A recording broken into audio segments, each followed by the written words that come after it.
Chapter 373. In Julia's villa in Beverly Hills, it was already 9 o'clock in the evening. The three women sat on the floor next to a long table in the side hall. Several stacks of scripts were scattered around them, while Elizabeth and Drew were reading them seriously. Only Julia seemed a little uninterested. She flipped through the script of a romantic comedy in front of her. After a while, Julia finally lost interest. She raised her head and asked, "Hey, how can we pick out a good script like this? This should be the job of an agent." While Elizabeth and Drew rolled their eyes at Julia, Drew lowered her head and continued reading the script in front of her. While Elizabeth explained, "Please, Julie, we're producers now, not actors. And these are all recommended by agents from several agencies. If you don't want to read them, go watch TV." Julia was a little tempted and wanted to stand up. She looked at the two women and finally sat down on the cushion. "Forget it, I'll watch it with you. By the way, Liz, didn't you say that guy picked a comedy for the woman named Jennifer Connelly a few days ago? Maybe we can find the screenwriter of that script to write another one." Drew raised her head and looked at Julia with disdain. While Elizabeth said helplessly again, "The screenwriter of that script is also the director of that movie. He should be shooting the movie now. There's no way he has time to write a script for us. What's more, even if he has time to write it, it might not be a hit. Not everyone is like, that guy is a pervert." Okay, just pretend I didn't say anything." As they were talking, the phone next to them suddenly rang. "I'll pick it up." Julia stood up and walked to the phone. She picked it up and said, "Hello, this is Robert's house." "Ah." Julia heard the other party's voice and immediately covered the phone. She looked at Elizabeth and Drew and mouthed silently, "Eric." Drew, who had been reading the script seriously, immediately jumped up and rushed over to snatch the microphone from Julia's hand. He even shouted, "He must be looking for me." Julia let Drew snatch the phone. She shrugged and returned to her seat. She looked at Elizabeth and pouted at Drew. She whispered with a smile, like a puppy that heard its owner's call. Elizabeth also smiled and said, "Hopeless." Unexpectedly, after Drew said a few words to Eric, he turned his head unhappily and shouted, "Julia, he's looking for you." "Ah." Julia pointed at herself in confusion. When she saw Drew nodding, she reluctantly stood up and walked over. "Hello, Eric. Why are you looking for me?" "Yeah, Kapoor said that this role doesn't have many scenes, so it'll be easy to film. Also, Samsung is paying me handsomely, not to mention that I'm working with Steven Spielberg." "Is that so?" Julia hesitated for a while and looked at Elizabeth for help. She then said, "But what about Kapoor? He really wants me to take this role. Why don't I?"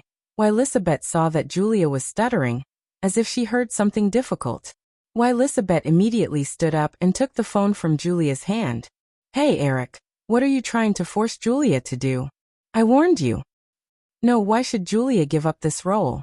Don't even think about it," Elizabeth said and hung up the phone. "Liz, isn't this a little inappropriate?" Julia pointed at the phone that was hung up. Elizabeth waved her hand and said confidently, "Ignore that guy. Julie, go and sign the contract tomorrow."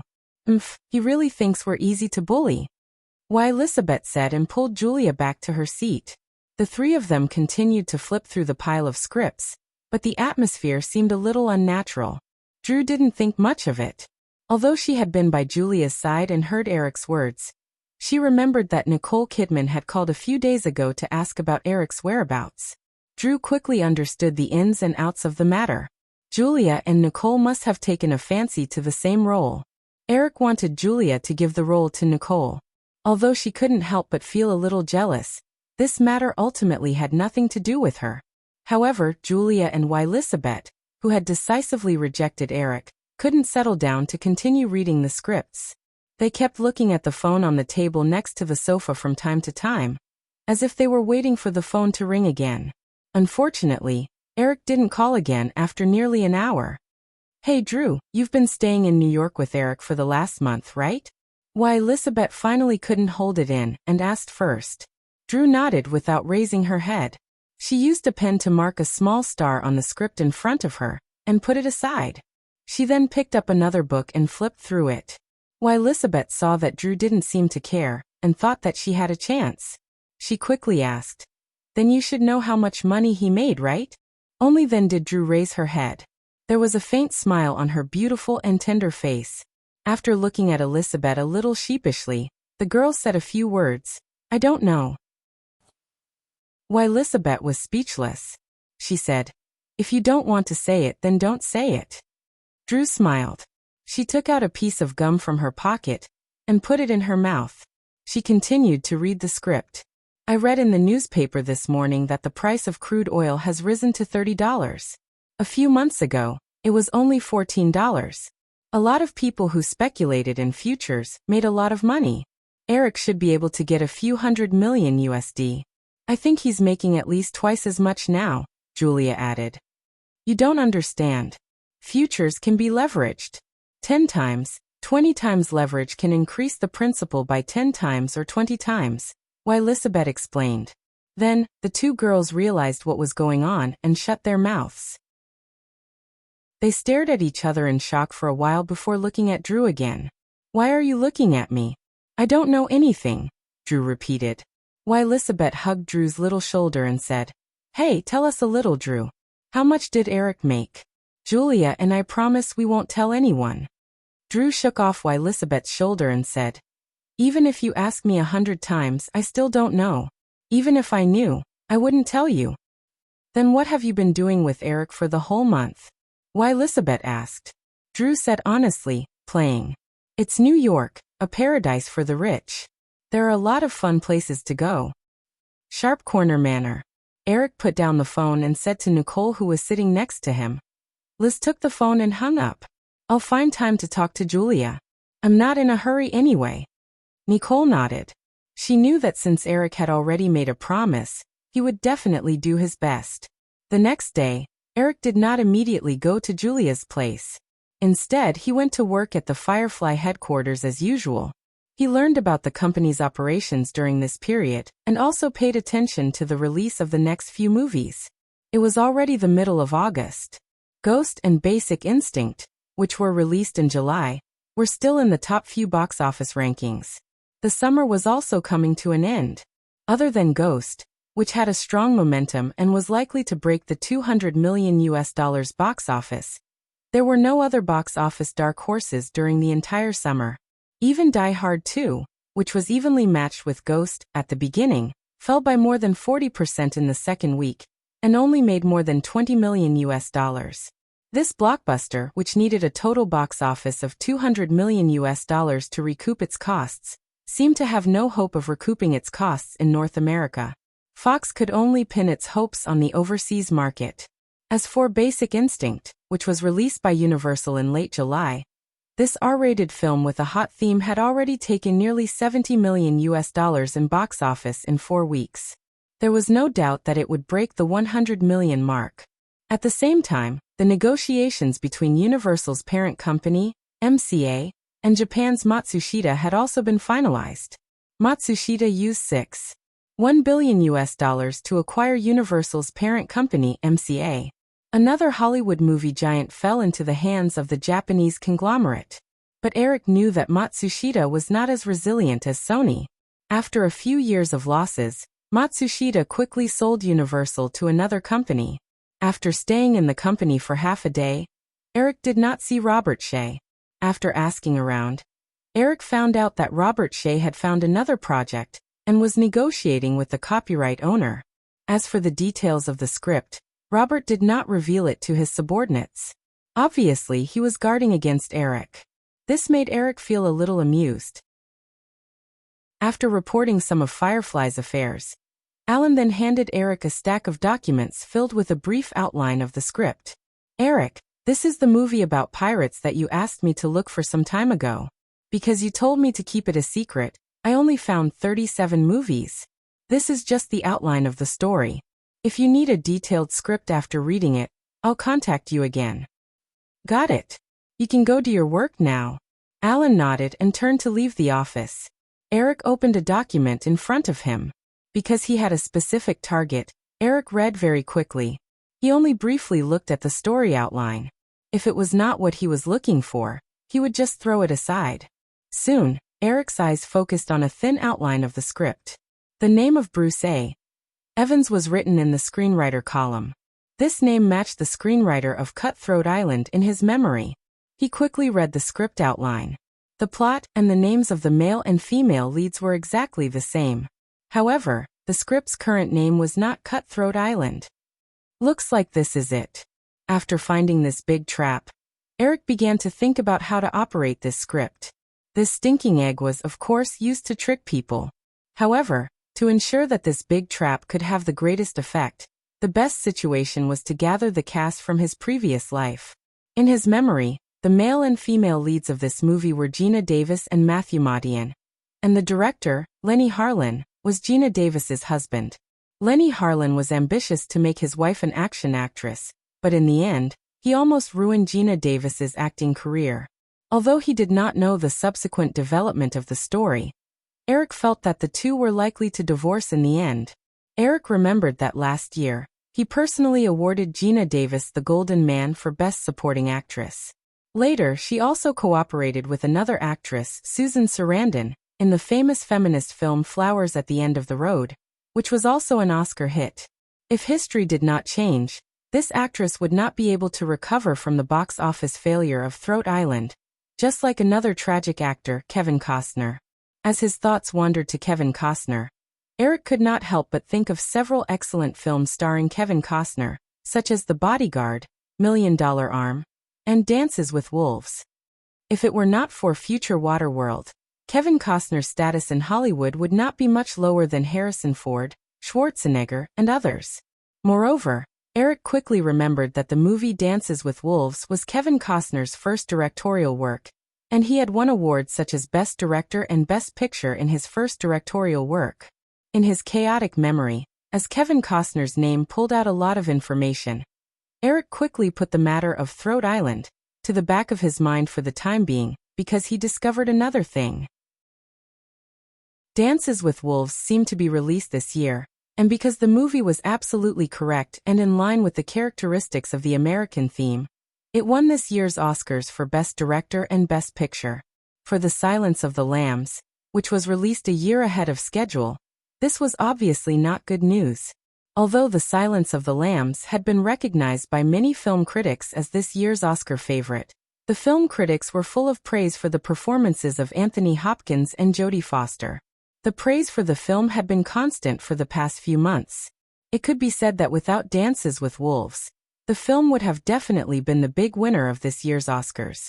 However, against an American-themed movie like Dances with Wolves, the disadvantage of The Silence of the Lambs as a horror movie would be magnified wirelessly. It was almost impossible to win Best Director and Best Picture like in his previous life. Thinking of this, Eric quickly called Alan over again and told him to put down his work immediately and inquire about the movie. Chapter 374. It was close to noon, and Julia was busy preparing lunch with the maid in the kitchen when the phone rang. Julia subconsciously shrank her neck and almost dropped the large bowl of eggs in her hand. She had developed a slight fear of phone ringing in the past 2 days, because Elizabeth not only rejected Eric's request that night, but she also hung up the phone before the man could finish speaking. As a result, every time the phone rang, the girl would feel uneasy, worried that it was Eric calling to settle the score. In fact, since the next day, Julia had wanted to take the initiative to call Eric many times to tell him that she didn't want the role anymore. Although Eric was very hateful most of the time, Julia knew very well that everything she had today in Hollywood was given to her by Eric. Eric just wanted her to give up a role that wasn't too important, and this request wasn't too much at all. But a few days had passed, and Julia hadn't called. Deep in her heart, she actually hoped that Eric would take the initiative to call again and say a few nice words to coax a woman. Well, this possibility wasn't too big, and she wasn't used to it. It was more likely that Eric would unreasonably reprimand her, and then she would go with the flow and give up the role. The phone rang 5 or 6 times in a row, but no one answered. The maid next to her saw Julia standing there in a daze, holding a blender in her hand and mechanically stirring the eggs in the bowl, and reminded her, "Miss Robert, how many times has the phone rung?" Julia came back to her senses, handed the blended eggs to the maid, and walked out of the kitchen. "Hey Liz, Drew, the phone has rung a few times. Why aren't you answering?" she shouted and walked through the main living room to take a look at the side hall. There were still a lot of scripts inside, but the two girls were nowhere to be seen. Julia listened carefully, and the faint voices of Elizabeth and Drew came from outside the window. The two were probably playing badminton in the backyard. Julia walked to an extension and picked up the phone. "Why did you take so long to pick up? I'm outside your house. Open the door for me." Before the woman could say anything, the familiar voice came out of the phone. It was simple, direct, and unquestionable. "Hi Eric, okay, I'm coming." Julia put down the phone in a panic and walked out the door. Opening the door with her own hands, the woman glanced outside the villa and saw a black Chrysler car parked outside. It looked very ordinary, but the woman still recognized Eric in the driver's seat with sunglasses. The car slowly drove into the courtyard, and Julia closed the gate. When she returned, she saw that Eric had already parked the car and gotten out. "What are you doing? Why did you take so long to answer the phone?" Eric asked casually. He took out a briefcase from the car and stuffed it into the girl's arms. Then he turned around and went back to get his mobile phone. Julia took the bag and explained, "I didn't notice." "Oh," Eric asked casually. He took the cell phone and closed the car door before asking, "Are you alone at home? Didn't you say that Liz and Drew are both here?" "They're in the backyard." Julia pointed to the back of the villa. Seeing Eric holding the cell phone and walking towards the villa, the woman quickly followed behind the man. "It smells so good. It seems like I arrived at the right time. It's dinner time." The middle-aged maid named Mary heard the man's voice and curiously looked into the living room. She didn't recognize Eric for a moment, so she quickly retreated. As a maid in a celebrity's house, Mary's salary was not low, but the employment agreement she signed was also very strict. The most important thing was that she couldn't inquire about or disclose the employer's privacy. Otherwise, she would face sky-high compensation. Julia put aside the briefcase Eric brought. She didn't sit down on the sofa with the man. She said a little timidly, "I'll call them." Seeing Julia appear, Elizabeth, who missed Drew's serve, put down her badminton racket and said, "It's time to eat, so I'm not playing anymore." "Julia, I still think we should change this place into a tennis court. Badminton is so light and boring." Julia didn't argue with Elizabeth this time. She said, "Eric is here." Elizabeth asked uncertainly, "What?" Drew had already thrown away the tennis racket in his hand and ran into the villa. Elizabeth looked at Drew's back and shrugged. "Okay, I understand. Her master is here." Julia laughed and hit Elizabeth. She said, "Don't say that all the time. Be careful not to let Drew hear you." "So what if he hears me? Maybe he'll be happy," Elizabeth said nonchalantly. Then she lowered her voice and said, "Eric, how was it?" "I didn't dare to take a closer look. Who knows if he's angry or not? Anyway, you were the one who hung up the phone that day. I did it for you. Can you be a little more responsible?" Elizabeth said in an exasperated tone. She wasn't facing Eric, so Julia immediately retorted, "If you're not guilty, why are you asking this?" "I'm not guilty. It's just that guy is too despicable," Elizabeth immediately retorted. She glanced at the villa and saw that Drew's figure had already disappeared. Elizabeth immediately hugged Julia and kissed her.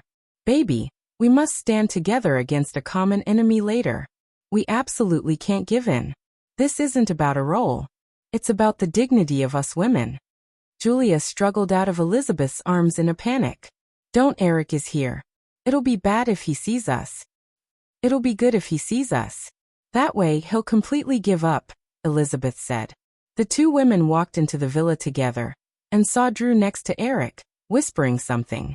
Seeing the two of them come in, Eric looked up and said, "Julia, let the maid leave after lunch is done. We have something to discuss, and it's not suitable for outsiders to hear." Elizabeth was about to reflexively refute, but Julia tugged at her sleeve. "I'll tell Mary later," Julia said. Lunch was quickly done. The maid listened to Julia's instructions and left the villa without any objections. "I'm telling you, Eric. This time, we absolutely won't give in." At the dining table, Elizabeth raised her chin and said to Eric as if she was swearing an oath. Eric, who was cutting his steak, looked up at the woman sitting across the table and smiled evilly. It's okay. I'm very experienced in treating women who are not convinced. You. If you dare do this, I'll call the police, Elizabeth immediately said. Julia immediately recalled what happened that night, and her cheeks quickly turned red. She even felt an inexplicable sense of anticipation in her heart. However, this anticipation made Julia a little afraid. The woman knew very well that this emotion was definitely abnormal, so she quickly said, Eric, I'm not acting in Captain Hawk anymore. I'll call Kapoor in the afternoon and cancel the movie contract. You can give it to whoever you want. Eric raised his eyebrows at Elizabeth smugly. Elizabeth slammed the cutlery in her hand on the table and glared at Eric angrily. She then gave Julia a look of disdain and stood up abruptly. I'm full. You guys take your time. After saying that, the woman left the dining room and walked up to the second floor. Julia thought that Eric had achieved his goal and would leave after lunch. However, the man did not do as she wished. Even after she and Drew cleaned up the cutlery, Eric had no intention of leaving. Seeing the two women walk out, Eric, who was watching TV in the living room, said, Go and call Liz down. I have something to discuss with you. Julia had just nodded when Eric stood up. Forget it, I'll go. Eric, don't bully Liz all the time, Julia finally said weakly as she watched Eric walk to the stairs. Eric helplessly gestured to Julia to not worry, and walked up to the second floor. Because he had been here once, he already knew the room distribution of the two women. He walked to the door of the second bedroom on the left and knocked twice. When he opened the door, he saw Elizabeth lying there with her head buried in a pillow. Liz, are you asleep? Eric walked to the woman's side and asked softly. When Elizabeth heard Eric's voice, she turned around and hugged the white pillow in front of her. She looked at Eric and said angrily, Hey Shoal, I don't want to talk to you. Stop fooling around. Go downstairs and eat something. I have something to say, Eric said seriously as he pulled the pillow in front of the woman. Elizabeth waved her arms and childishly grabbed the pillow. She hugged it again and said, Didn't you achieve your goal? What are you talking about? If it's just about the role in Captain Hawk, I wouldn't have come. It's another very important thing. Be a good girl and come downstairs with me. I'm in a bad mood today. I don't want to hear it. Elizabeth dragged her voice as she kicked her slender legs that were wrapped in jeans. She then threw her sandals on the floor. Seeing how the woman seemed to want to stay there, Eric thought of an ostrich burying its head in the sand. Have you read this book before? After persuading Elizabeth to go downstairs, the three women and one man gathered in the living room. Eric then took out a book from his briefcase and placed it in front of the three women. Elizabeth took the book in front of her and looked at the title. Dances with Wolves. The author was Michael Blake. If you haven't read it before, why did you bring this book here? Even if you want to get the copyright to make a movie, why did you ask the three of us? I'm telling you, this time we're going to choose the script ourselves. We won't let you interfere at all. Elizabeth's tone was still a little resentful, but she didn't want to show any weakness in front of Eric. Eric just smiled and explained, This is a book about the Civil War. A lieutenant named John Dunbar was sent to the West after he was injured. He got along with the local Native Americans. Take some time to read the details. It's a good story, and it's very important to you. The three women looked at the book together. Elizabeth said, I don't understand. Can you explain it more clearly? Actually, this book was originally a script. It was written in 1980. At that time, it was called something like XX Night, but I can't find the specific name. Later, Kevin Costner got the script from the author, Michael Blake, in 1986. However, Kevin Costner ran around for a few years and still couldn't find a production company to invest in it. It wasn't until 2 years ago that Michael Blake, under Kevin Costner's suggestion, turned the original script into a novel called Dances with Wolves. Because the novel sold well, a small production company was finally interested in investing in the movie. However, no suitable director was willing to take over the film. Kevin Costner had no choice but to personally direct and act in the movie. According to the information I collected, the movie was completed last year. Because of Kevin Costner's constant pursuit of perfection, after the original $15 million investment was spent, the small production company refused to invest anymore. He had no choice but to fork out $3 million to make up for the money. After that, the movie's distribution was very difficult. None of the 7 major film companies were willing to take over the distribution work. It was only until the end of last year that the movie found a distributor. It's Orion Pictures. You should know this film company, right? Elizabeth nodded. I know, but why are you telling me this? I'm telling you the truth. That is, from the beginning of the production until now, the movie has been very, very unpopular. This is very beneficial for what you want to do in the future. Elizabeth seemed to understand something. So you're optimistic about the movie? Yes, but I acted too late. The small company that produced the movie had already signed a distribution contract with Orion Pictures over a month ago. Moreover, they plan to release it on a small scale at the end of the year, going the route of the Oscars. They'll expand their influence by winning awards, and then slowly recoup their investment through theatrical release and video distribution. That's the main point. According to the information I collected, this movie is a big threat to the Silence of the Lambs. You should know how much the Oscars discriminate against horror movies. As long as there's another choice, the Oscars will definitely not award a horror movie. Elizabeth was very confident about The Silence of the Lambs. Hearing Eric's words, the girl was puzzled. If this movie is really as good as you say, then why is no one willing to release it? High-quality movies don't necessarily get high box office. You'll know if you look at the list of winners of the Oscars over the years. A large number of them are released by small production companies. Many movies are not popular before they're released, but after they're released, it's very common for them to become big winners at the Oscars. Of course, there are plenty of counterexamples, so it's very understandable that those movie companies are not willing to release it. What I want to say is that Orion's positioning for this movie is to compete for the Oscars. According to the novel, the theme of the movie should be the racial integration of white people and Native Americans. This kind of movie is often favored by the Oscars. Moreover, Orion is very experienced in public relations with the Oscars. So, if you don't do anything, this movie will definitely become the biggest enemy of The Silence of the Lambs at next year's Oscars. Chapter 375. In the years before Eric's rebirth, the Oscars had become more and more niche. Many movies that won the Best Film Award didn't do much at the box office. Of course, this situation was related to the environment at that time. But in the 1990s, the Oscars were still very valuable. If a movie won the Oscars, it would not only bring fame, but also tangible benefits. Also, there was a huge difference between an Oscar nominee and an Oscar winner. If a movie was only nominated for an Oscar, it would at most gain a little glory before the award ceremony. After that, very few people would mention it again. But if the movie was recognized by the Oscars, it would be forever recorded in the history of Hollywood. Since the release of The Silence of the Lambs in early June, 2 months had passed. Not only did it earn over $100 million at the box office, but it also received a lot of praise from film critics. It could be said that it was already a seeded candidate for the next Oscars.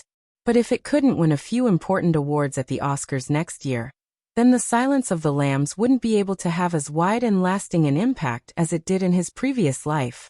Just like The Exorcist, which was a sensation in the 1970s, if not for the Oscars, The Exorcist was better than The Silence of the Lambs in terms of box office sales and fame. However, because The Silence of the Lambs had won many important Oscars in his previous life, this movie's status was much higher than The Exorcist in many people's hearts. This was also the reason why many directors and actors worked tirelessly to win an Oscars. After the success of The Silence of the Lambs, Elizabeth, who originally wanted to make a name for herself in Hollywood, became even more arrogant. Next, the operation of The Silence of the Lambs to win the next Oscars was a very important part of Elizabeth's plan. This way, TG Films' influence could be expanded in the shortest amount of time. This film company established by the 3 girls would be recognized by Hollywood and attract more outstanding filmmakers to work with them. Therefore, after Eric finished his analysis, Elizabeth paid more attention to it than the other two girls beside her. The girl temporarily ignored the deep hatred from when Eric just slapped her and said seriously, "Eric, since this movie isn't popular in the industry right now, maybe we can think of a way to delay the release of this movie until next year." "Yes, I remember that Orion's current holding company is MetLife Media. My dad is good friends with MetLife Media's boss John Krug. Maybe we can ask Mr. John Krug to talk to Orion's CEO." Although Elizabeth had already shown her ability in handling the Silence of the Lambs project, and even though she had relied on her family's influence in the process, without much experience, she had successfully completed an excellent film on her first time as a producer. Elizabeth's ability was definitely the best among Murdoch's children. However, after hearing this, Eric felt that the girl was still too inexperienced, or rather, she lacked aggressiveness. Eric was sure that if it was Murdoch sitting across from him, the old man would not negotiate with others for an extension. He would most likely instruct his subordinates to take the movie and release it himself. "Liz, this is business, a business that involves tens of millions of dollars. How much do you want your father to help you mediate?" Eric asked. Seeing Eric reject the proposal, Elizabeth quickly realized his purpose. "Are you saying that we should snatch this movie from Orion?" "Bingo." Eric snapped his fingers. Elizabeth frowned slightly. "Didn't we already sign the distribution contract? Isn't that troublesome?"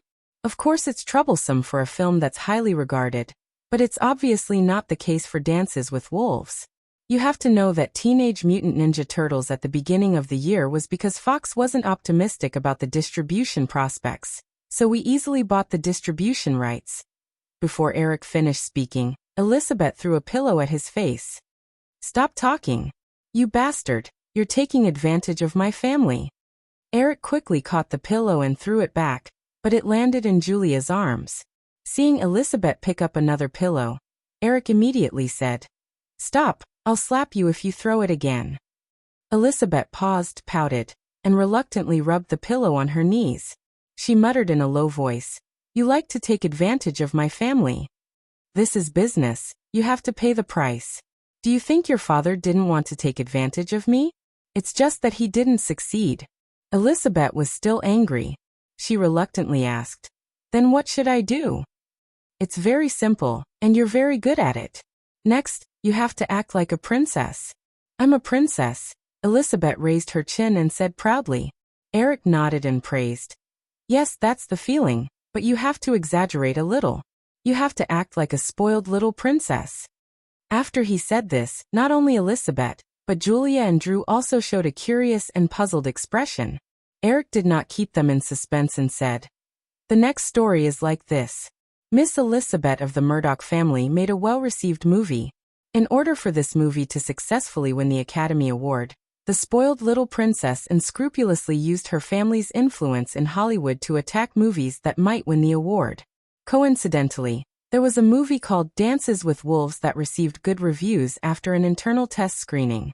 In order to prevent Dances with Wolves from competing for the Oscars next year, Elizabeth unreasonably requested that the movie be delayed. The distributor of Dances with Wolves did not bow to the evil forces of Hollywood. In a fit of anger, Elizabeth Murdoch directly spent a large sum of money to buy all the copyrights of this movie. Well, the story ends here. Tisk tsk, the plot is full of ups and downs, full of negative energy. It can be made into a movie, Drew said with a grin. Julia also smiled and praised, as expected of a gold medal screenwriter in Hollywood. Elizabeth rolled her eyes. "Why do I have to be the bad guy? Why don't you play the role of the evil forces of Hollywood yourself?" "Of course I won't let you do it for free." Eric took out a checkbook and quickly wrote a check and handed it over. "Here, spend my money. Is this okay?" Chapter 376. Elizabeth took the check and looked at it. The amount was $30 million US. According to what Eric said before, the production cost of Dances with Wolves was only $18 million US. The movie had not been released yet, so there was no publicity cost. Then $30 million US was enough to buy out the entire movie and Orion's distribution contract. If the negotiation strategy was right, it might not even be enough. For most producers in Hollywood, if they could earn more than 50% of the profits after investing in a movie with a cost of around $20 million after a few years of distribution, then the project would be considered a big success. A movie like Home Alone, with a super high return rate, might not appear in Hollywood for a few years. The more common situation in Hollywood was to invest millions and then lose everything. However, Elizabeth waved the check in her hand and stared at Eric with contempt. "You bastard, can you be more shameless? I became the villain, but the rights to the movie I bought in the end belong to you. Don't even think about it." Eric asked without blushing. "Then do you have the money to buy it yourself?" "I can borrow it from my dad." "Well, give me back the check and pretend I didn't come today," Eric said as he reached out his hand. Elizabeth subconsciously wanted to return the check, but she quickly took it back. Eric's straightforwardness made her feel a little uneasy. After hesitating, Elizabeth reluctantly said, "We'll split it. You take $15 million, and I'll ask my dad for $15 million. Give me back the check." "You bastard, the rights are yours but the distribution is Fox's. Is that okay?" "Deal." Eric snapped his fingers, smiled again and said, "In fact, I didn't finish just now. This is also part of the deal. You can use this condition as bait and tell the producers of this movie that as long as they agree to sell this movie to you, you can persuade Fox to help distribute it. You can even promise to help them distribute future movies. For such a small Hollywood production company, climbing up to a giant like Fox is like Walmart promising to help a small workshop underwrite their products. It's very attractive. Once this bait is thrown out, as long as the boss of the production company is not a fool, it's impossible for him not to agree." After Eric said that, the living room was silent for a few seconds. Drew and Julia quickly understood that Elizabeth had been tricked by Eric again. The two girls immediately threw themselves on the sofa and laughed. Elizabeth threw the pillow in her arms at Eric again. "You bastard, you're taking advantage of my family again. I quit. I won't do anything you say. You can go be the villain yourself. I'm using resources reasonably, and if I do it personally, this movie will definitely be treated as a gold mine by everyone. The possibility of snatching it back will be almost zero, so not only can I not do it, but the whole thing can't have anything to do with me. I'll try my best to avoid suspicion. You have to act like it too." Elizabeth's eyes lit up. She propped up her sharp little chin and looked at Eric. She said, "Yeah, that's true. The movie you watch now, even if it's a piece of trash, will be treated as a treasure. In that case, I can totally leave you behind and do it alone." "Yeah, you'd better persuade your father to let Fox Television Network and Fox Pictures break up with me. To be honest, I think it's a loss to broadcast Friends, Who Will Be a Millionaire, and the upcoming The X-Files on Fox." Elizabeth immediately said, "The Millionaire and The X-Files are shared copyrights by Fox and Firefly. You can't take them away, and Friends has already signed a contract for several seasons. But I can do what I did at the beginning of the year, and delay the first two projects. At most, no one will make money. Anyway, I still have so many ideas in my head, and I can come up with a few more TV series. As for Friends, that's even simpler." Elizabeth said unwillingly, "If you do that, your reputation in Hollywood will be ruined. If it can bring them a lot of profits, who cares if their collaborator is an angel or a devil?" Of. Elizabeth finally couldn't hold it in. She was just about to curse, but when she saw Eric's threatening eyes, the girl swallowed the last word back. She said with a little grievance, "You bad guy.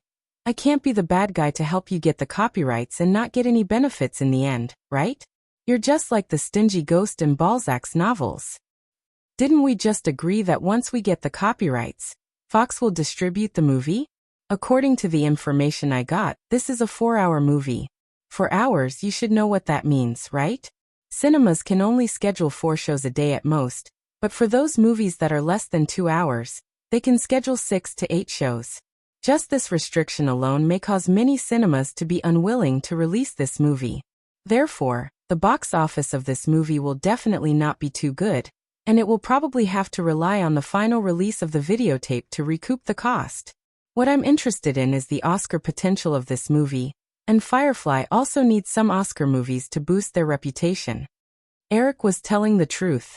Although in his memory, this movie won the Best Film and Best Director awards, Eric didn't know how the box office of this movie would be.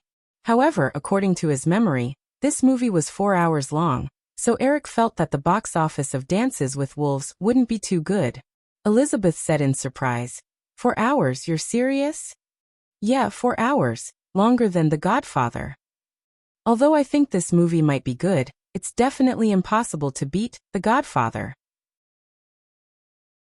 Okay, I'll believe you this time, Elizabeth said. She looked at the check in her hand, rolled her eyes, and said with a sly smile, I heard that you made a lot of money in the oil futures market this time. So if there's any left after buying the copyrights, I won't return it to you. I'll use it as pocket money. That's not a problem, Eric answered readily. Elizabeth pretended to be surprised and widened her eyes. I can't believe that a stingy person would say something like that. I've always been very generous to my own woman. As soon as he said that, another pillow was thrown at him. Eric couldn't take it anymore and grabbed the pillow again. He got up and walked around the coffee table to Elizabeth. This is the 3rd time, girl. I've spoiled you, haven't I? Elizabeth screamed and wanted to escape, but Eric pressed her down on the sofa. Hey, how can you hit a woman, you bastard? Julia, save me. Sob, go hit Drew, she'll definitely like it. Bastard, stop. Chapter 377. Eric parked the car and walked to the set of Flashpoint that had been cordoned off. This was a residential area called Fox Hill in the southwest of Culver City. Of course, this Fox Hill had nothing to do with the Fox Film Company. If one had to nitpick, one could only blame it on the Westerners' poor naming skills. The staff on the set recognized Eric at a glance. They greeted him warmly and pulled open the cordon to let Eric in. In front of him was a street that had been temporarily blocked off. Before he got close to the set, Eric could smell the pungent smell of burning gasoline. Bypassing a trailer used by the crew to load props, Eric saw that outside a gas station on the street, several cars were still smoking. Several staff members were busy with fire extinguishers. Glancing around the set, Eric quickly found Kathryn Bigelow. The woman's typical outfit was too easy to recognize. She was wearing a white baseball cap, a tight-fitting white long-sleeve t-shirt, a black short-sleeve t-shirt, and a pair of simple wash jeans. A satchel was tied to her waist. She looked very capable. At this time, Kathryn Bigelow was holding a script in her hand and talking to the 2 male leads, Keanu Reeves and Patrick Swayze. From time to time, she waved her hand a few times. According to the script, this scene should be about Utah discovering the identity of Bordy and the others as bank robbers. He would wait outside a bank that Bordy had stepped on, and it would eventually evolve into a chase scene. When an assistant director of the crew saw Eric, he ran over and asked, Mr. Williams, do you need me to call Ms. Bigelow? Eric shook his head. No need. How's the shooting going? Not bad. We've already completed 7 scenes today. The next scene is the one where Utah chases Bordy. The assistant director explained. Eric said with satisfaction, Find me a place to rest. I'm just here to take a look. I won't disturb her work. No problem, please come this way. The assistant director led Eric to a specially opened rest area. It seemed to be prepared for the actors. A middle-aged man with silver hair was sitting on a chair drinking water. When he saw Eric, he stood up and said, Hello, Mr. Williams. Gary, just call me Eric. You must be tired from the scene just now, right? Eric smiled and shook hands with him. The silver-haired middle-aged man's name was Gary Busey. He played the role of Angelo Pappas, Utah's boss. Eric had seen many of Gary Busey's movies in his previous life. Speaking of which, Gary Busey was the same as Virginia's brother, Michael Madsen. In the parallel world, the two of them were actors who had acted in dozens of Hollywood movies, but their presence was extremely weak. It's all right. I've already finished my scenes in the morning. Keanu and Pat are the ones who will be very tired. They have a very long chase scene to shoot. They might not even finish it today, Gary Busey said with a smile. He took out a bottle of water from the box beside him and handed it to Eric. Eric took it and pulled a folding chair over to sit beside Gary Busey. They chatted casually. As Catherine Bigelow's voice sounded on the set, another scene began. Eric then realized that the two men were sitting facing the director's monitor more than 10 meters away. Catherine Bigelow still did not notice Eric. She returned behind the monitor and ordered the shooting to begin. The woman stood behind the monitor with her arms crossed, staring at the scene where Keanu, who was playing Utah, was fighting with the masked Patrick Swayze. Eric and Gary Busey stopped chatting at the same time and stared at the back of the woman more than 10 meters away. They enjoyed it very much. Some people often said that a white face can hide 100 ugliness. In fact, height could also hide 100 ugliness. Of course, Catherine Bigelow was not ugly. In fact, she was very beautiful. Moreover, she was 182 meters tall. After a while, Gary Busey turned his head and noticed that Eric's eyes were focused on Catherine Bigelow not far away. The middle-aged man grinned, revealing a mouthful of front teeth, and said with a smile, "Very hot, isn't she?" Eric and Gary Busey looked at each other. The two men revealed a slightly wretched smile at the same time. "Yes, very hot." Gary Busey seemed to have found a soulmate. He said bluntly, "That bastard Cameron really got lucky." "Ha this?" Gary Busey turned again to Catherine Bigelow, who was not far away. The scene of Utah and Bordy fighting was not shown. The woman walked over and discussed with the two male leads. "Eric, actually Kate and I have known each other for more than 10 years. "Wow, I really didn't know that." Eric looked at Gary Busey in surprise. Gary Busey said in a reminiscing tone, "That should be 1977. I can't remember the exact time. I was still acting in plays on Broadway at that time. I would only take on a few movies occasionally. I remember one day, a friend of mine introduced me to Kate. He said that she wanted to shoot a short film and was looking for a male lead. I still remember the first time I saw Kate in a coffee shop in Manhattan's Soho district. She was wearing a black turtleneck sweater and black jeans. Her brown hair was let down, and she looked very shy. She had the intellectual aura of an artistic young woman in Soho. She was not good at socializing.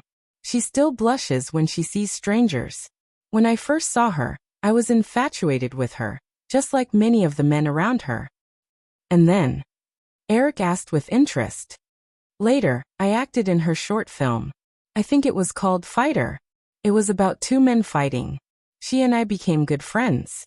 Over the years, we have all entered middle age, but her appearance and figure have hardly changed. This made many of her female friends crazy with jealousy." Eric asked, "Just good friends?" Gary Busey shrugged. "I got married early. Otherwise, I would have pursued her. But it would have been very difficult. She's a very vicious woman. She's very talented and has very strong self-control. She's a feminist at heart. For many years after that, she remained single. Our friends thought that she would stay single forever. Unexpectedly, she suddenly married Cameron 3 years ago. What a heartbreaking result," Eric joked. Gary Busey laughed and nodded honestly. "Of course. How could I not be heartbroken when I saw my goddess marry another man?" The two of them laughed a few times before looking at Catherine Bigelow on set again. The woman was negotiating with the lighting technician again. She even made gestures from time to time. The lighting technician seemed to have a different opinion as he argued with the woman with a flurry of gestures. Seeing this scene, Gary Busey said with emotion, "In Hollywood, it's really difficult for a woman to be a director. If it were me, I would have quit long ago. It's hard for her to persist for so long and not give up." Eric had no intention of stepping forward to help. He believed that with Catherine Bigelow's competitive personality, she would not want him to intervene. Looking at the woman and the lighting technician arguing, Eric nodded and said, "That's true. As a director, in addition to personal professionalism, not only is there a need for strong control, there's also a high demand for physical strength.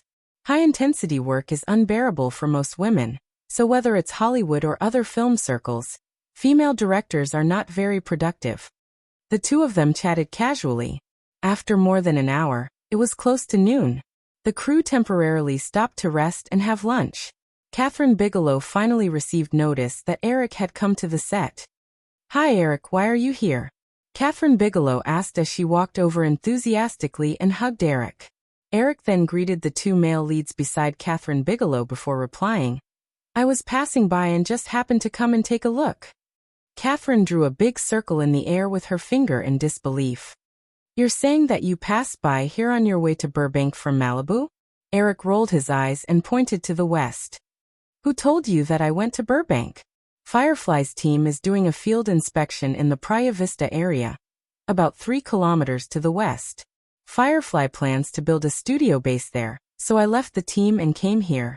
Catherine Bigelow nodded and looked to the west. She asked, Don't you need to be there? Of course, professional matters are left to the professionals. I can't be of much help if I'm there. I just need to see the results they give in the end. Gary Busey interjected at this time. Eric, Catherine, lunch is ready. Let's talk while we eat. The crew had lunch at a large restaurant not far away.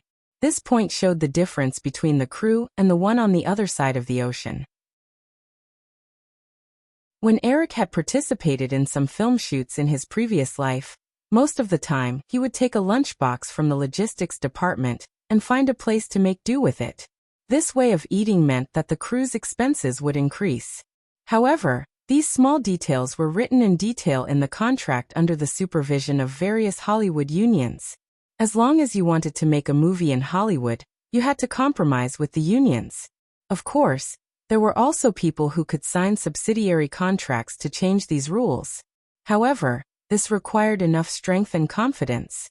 There were very few people in Hollywood who could do this. As far as Eric knew, Spielberg was one of them. He could even ask actors to sign a contract to waive the union's salary standards and give them extremely low pay. However, in order to be able to work with Spielberg, most actors would often choose to compromise.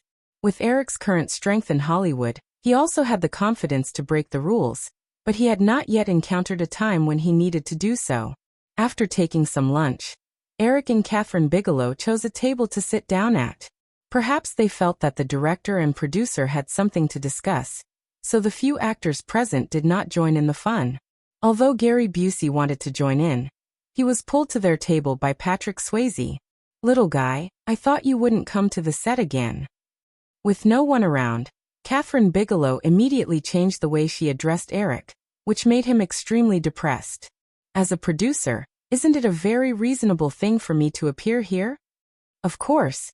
But when it was time for you to appear, you went to New York for more than a month. When you came back, the movie had already started filming, Catherine complained. That's because I have something very important to do. Don't worry, I will come to the set often in the next period of time. Catherine Bigelow was obviously out of the circle, so she did not ask Eric how much money he made like others. The woman did not even ask what he was doing in New York. She just said, Don't you need to prepare your own movie? Eric swallowed the food in his mouth, wiped his mouth, and said, I decided to take it slow. I have to give other film companies a way out. Really shameless boasting, Catherine Bigelow laughed. But when she thought of the results of Eric's previous movies, the woman suddenly realized that Eric's exaggerated words seemed to be very reasonable. According to the data released by the box office prediction agency, the summer release of Ghost was the only movie that may break $200 million in box office this year. By the way, are you not going to direct Home Alone this year? Eric shook his head and said, I have completely handed over this project to someone else. I will not intervene in the future. At most, I will just be a producer. I have seen the second movie. It is very interesting. Thank you for your recognition, Eric said. But I found that your previous movies were too lacking in connotation. I think that making a movie should convey something to the audience, not just for entertainment. This is also the purpose of my choice to be a director. I originally studied painting, but then someone told me that movies can more easily convey one's ideas to others, unlike painting, which requires a certain amount of accumulation to understand the meaning. Eric shook his head. I don't agree with you. My movies have always been conveying all kinds of information to the audience.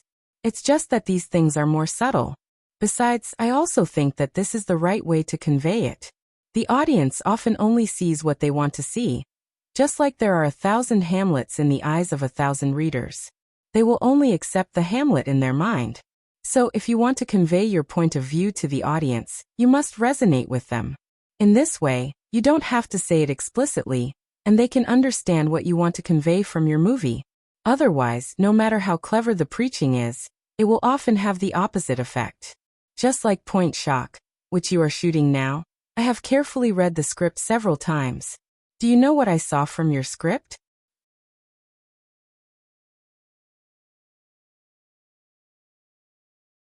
Initially, Kathleen kept nodding her head, but when it came to Terminator, the woman found what Eric said very interesting. She could not help but laugh out loud. I'll definitely tell Jim what you said today when I have time. Eric thought to himself, then you definitely don't have much of a chance. The early stage of Terminator 2 was already prepared, and filming would start in early September. After Eric returned from New York, he also attended a meeting with the main creators of Terminator 2. From the way Cameron and Linda Hamilton looked at each other, the cliché story between the Playboy director and the sexy female lead had already begun. It was estimated that the day when Terminator 2 was finished would be the day Cameron and Kathleen would part ways. Of course, Eric did not intend to tell Kathleen about this in advance. Otherwise, it would be instigated. Even if Cameron was at fault, it would definitely arouse the woman's disgust. I think Jim will definitely agree with me, Eric replied with a smile, then returned to the previous topic. So, if you don't want to be a movie director who is unpopular, you need to expand your influence as much as possible. There are many ways, such as shooting controversial movies, producing movies with high box office, or directing award-winning movies, etc. But shooting controversial movies is very risky. If you don't pay attention, it will backfire and arouse public disgust. So, I think the latter two methods are more practical. Kathleen Bigelow shook her head, and there was some envy in her teasing tone. These methods are easier for you. You're a little monster. Eric smiled. Okay, I'll take it as a compliment. Actually, I just want to say that I have a script here that can bring you enough influence. If you finish shooting this movie, I think any movie you make next will attract enough attention. I just don't know if you dare to take it. Dare not? Kathleen Bigelow asked word by word. She stared at Eric and said, "Little guy, are you discriminating against me because I'm a woman?" Eric said, "At least in my memory, no female director has shot a similar theme." Stop, let me guess. Kathleen Bigelow was interested. She rested her chin on her hand and thought for a while. Then she asked tentatively, "Female directors rarely touch, unlike Basic Instinct, which you wrote?" Of course not. Many female directors in Europe are more open than Basic Instinct. Then a Western? No. Oh yes, I specially watched the MV you shot for the song Reach. I really like your Western cowgirl look in it. It's very cool, it makes people... Shut up, don't tease me. Kathleen glared at Eric, but there was a faint smile at the corner of her mouth. Obviously, she was not disgusted by Eric's words. Let me think about it. Eric shrugged and said, "Okay, I'll give you a hint. What do you think the Americans and the entire Western society are most concerned about in the next few months?" Of course it's the Middle East. There's going to be a war. You're not asking me to shoot a war movie, are you? Eric snapped his fingers and ignored the curious gazes around him. He said, "Bingo, and it's definitely not a small war movie. It's a World War II epic movie. There's no limit to investment. You can spend as much money as you want. There's enough time. I plan to release it on June 6, 1994. That day happens to be the 50th anniversary of the Normandy landing. So do you dare to take it?" Kathleen Bigelow hesitated for a moment. If Eric was serious, then the investment for this movie would definitely be several times that of Flashpoint. She was different from Cameron. Compared to Cameron's desperate fanaticism, Kathleen Bigelow was more persistent about movies.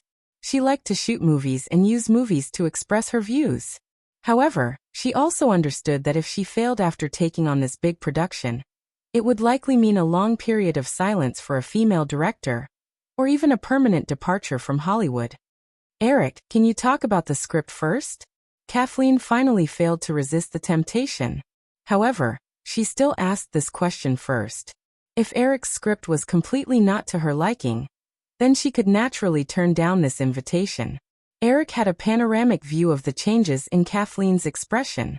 He was still very confident that the script he had chosen would be able to satisfy Kathleen. For this reason, he carefully analyzed Kathleen Bigelow's previous works, as well as the Oscar-winning The Hurt Locker and the subsequent Hunting Bin Laden. Many of Kathleen Bigelow's works had a very strong personal style.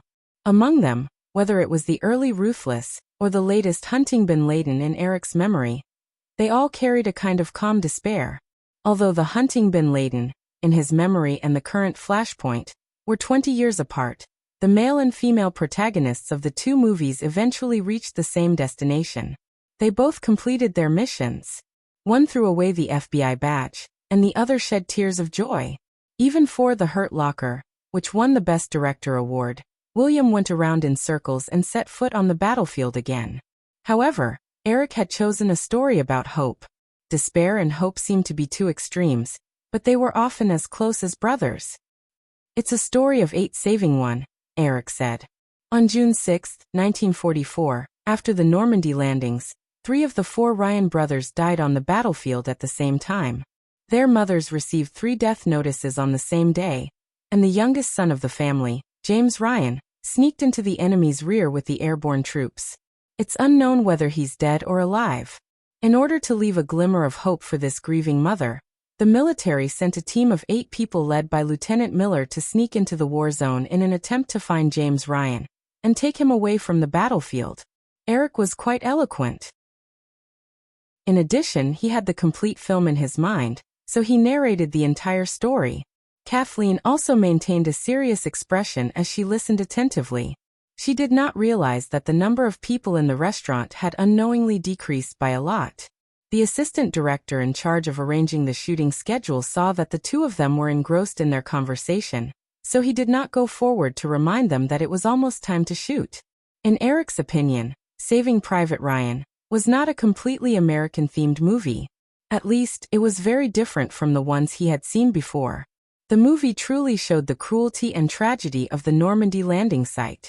It portrayed the image of a group of ordinary soldiers with distinct personalities. The 8 of them were full of doubts and disputes about their mission from beginning to end. Some of the characters might have been asking why in their hearts until their deaths.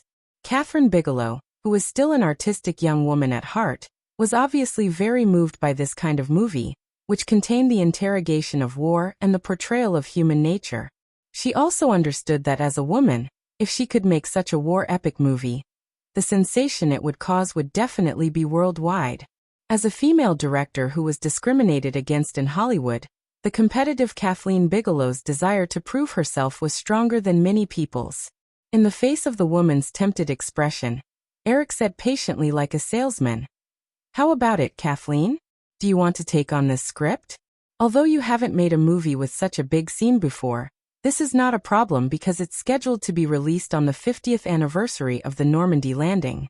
From now to June 6, 1994, you have nearly 4 years to concentrate on making this movie. 4 years is enough for you to prepare everything perfectly."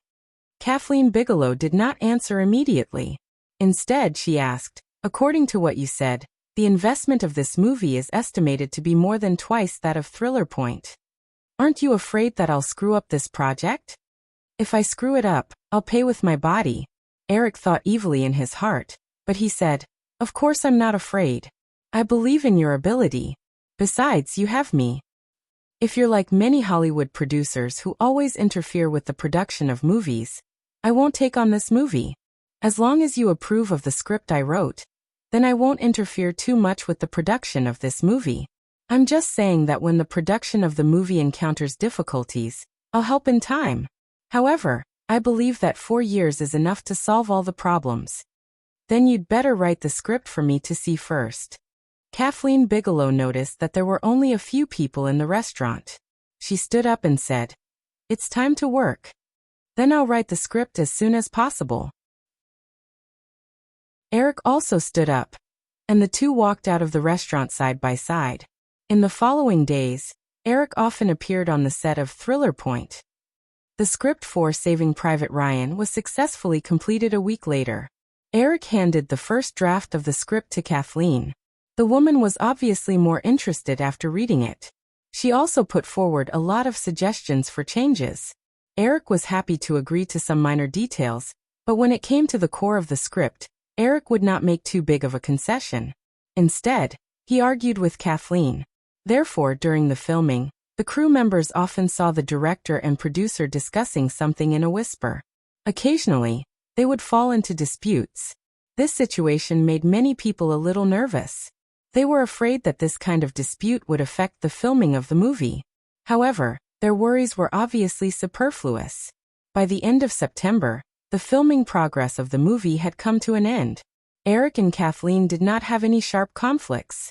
For a month, in addition to paying attention to the filming of Thriller Point, Eric also paid attention to the situation in New York almost every day. During this period, he also flew to New York 2 or 3 times. It was October. After 2 months of deployment, the number of U.S. troops that had arrived in the Persian Gulf had reached 500,000. A war was almost inevitable. The international price of crude oil successfully broke through the high of $40 in the early days of October. However, with the gradual increase of the military strength of the U.S. military in the Persian Gulf, as well as the various measures introduced by the U.S. and Saudi Arabia to stabilize crude oil prices, the growth of crude oil prices stagnated after reaching a high of $40. According to convention, most people felt that the next round of crude oil prices should be at the moment of the outbreak of war. However, Eric knew that after the outbreak of war, with the offensive of the United Nations Army, the price of crude oil not only did not rise, but it also fell. However, this should be next year. Now it was time to count the first round of harvest. Chapter 379. In Chris's office at Firefly Investment Company, he was sorting out the last futures delivery sheet. He raised his head and said to Eric, "When money reaches a certain level, it can really make people numb." In July, Chris didn't have a good rest for a whole month because he suddenly had to deal with a huge sum of $700 million. He was always on tenterhooks, worried that he would lose the money. However, after the war in Kuwait broke out in August, the funds in his futures account skyrocketed day by day. Chris didn't feel much about it. Eric sat on the sofa with a statistical report in his hand. He read the profit data on it and said, "Some people say that when wealth reaches a certain level, it's just a number. But I think that's too pretentious. Huge wealth also means huge power and extraordinary social status. You can also enjoy social resources that ordinary people can't reach. It is precisely because rich people can experience the enormous power that wealth brings that so many people will spend their entire lives endlessly pursuing more wealth." Chris shook his head with a smile. "Eric, if I don't look at your face, I always feel like I'm talking to a middle-aged man who understands the world." Eric touched his smooth cheeks and smiled. "It seems that I should try growing a beard. It will make me look more mature. But they don't like the way I look when I have a beard. I've been complained more than once, because I forgot to shave." "Well them." Chris emphasized the last word. Although them and them were the same in English, it was easy to tell what Eric was talking about from his tone. "I really don't know how you deal with so many women. I can't even handle Emily alone. This means that Emily is very lucky. She met a good man," Eric said flatteringly. Chris and Jeffrey's personalities were very similar. They were as cautious in relationships as Jeffrey. He was dating Emily Brighton with the intention of getting married. Emily Brighton was obviously aware of this as well. Although they hadn't spent much time together, Eric realized that Emily cherished their relationship very much. However, Eric also discovered that Chris and Emily were very strong-willed people. If they wanted to be together for a long time, one of them would have to accommodate the other, just like Jeffrey and his deceased wife. From Jeffrey's memories, it could be seen that Jeffrey had always been the protector of his wife. "Thank you, Eric. Let's talk about the matter at hand. What do you plan to do with the money?" Eric glanced at the figures on the statistical report again. $675 billion. This was the final profit after deducting all kinds of commissions and fees. As a kind of speculative trading, the fees for futures trading included all kinds of taxes. Therefore, this money completely belonged to Eric, and he didn't even have to pay a high personal income tax. This was what made Eric most excited. Otherwise, even though the money was easy to come by, the 35% personal income tax deduction could still drive him crazy. It's still not enough. Many things in the plan can't be carried out. I originally thought that since the price of crude oil has doubled, then with 10 times the leverage, we would at least be able to make double the profit. I didn't expect that it would only be half of what I expected. If we didn't enter the market so much earlier and have a competitor take over, let alone 5 times the initial capital, we might not even be able to make half of the initial capital. Although the price of crude oil has doubled in the past 2 months, after August, it would be a joke if people who entered the market could make more than double the initial capital. Futures are different from stocks, after all. Futures are a kind of betting contract. With crude oil prices soaring, not many people would be stupid enough to short it in a short period of time. Of course I understand. I'm just lamenting. It seems that we can only look forward to the end of the war and short it again. Chris looked at Eric speechlessly. You are really greedy. If a person can get such an opportunity in their life, they are already at the level of being kissed by the goddess of luck. Many people know that the price of crude oil will definitely fall when the war ends, but the war hasn't started yet. Who can predict when the war will end? Decades ago, the Korean War and the Vietnam War were fought for several years. Most people are guessing that this war will be fought for several years. Eric smiled confidently. This expression was caught by Chris. He remembered that a few months ago, Eric thought that a war would break out in the Middle East. Chris suddenly thought of another possibility. He couldn't help but move closer and ask curiously, Eric, you don't have any premonitions this time, do you? More or less, but this is not a premonition. It is my speculation based on reality. I think that this war will definitely not be as long as the wars from decades ago. If you pay attention to the relevant news, you will find that this war will be a high-tech war. The human wave tactics from decades ago will not play a big role.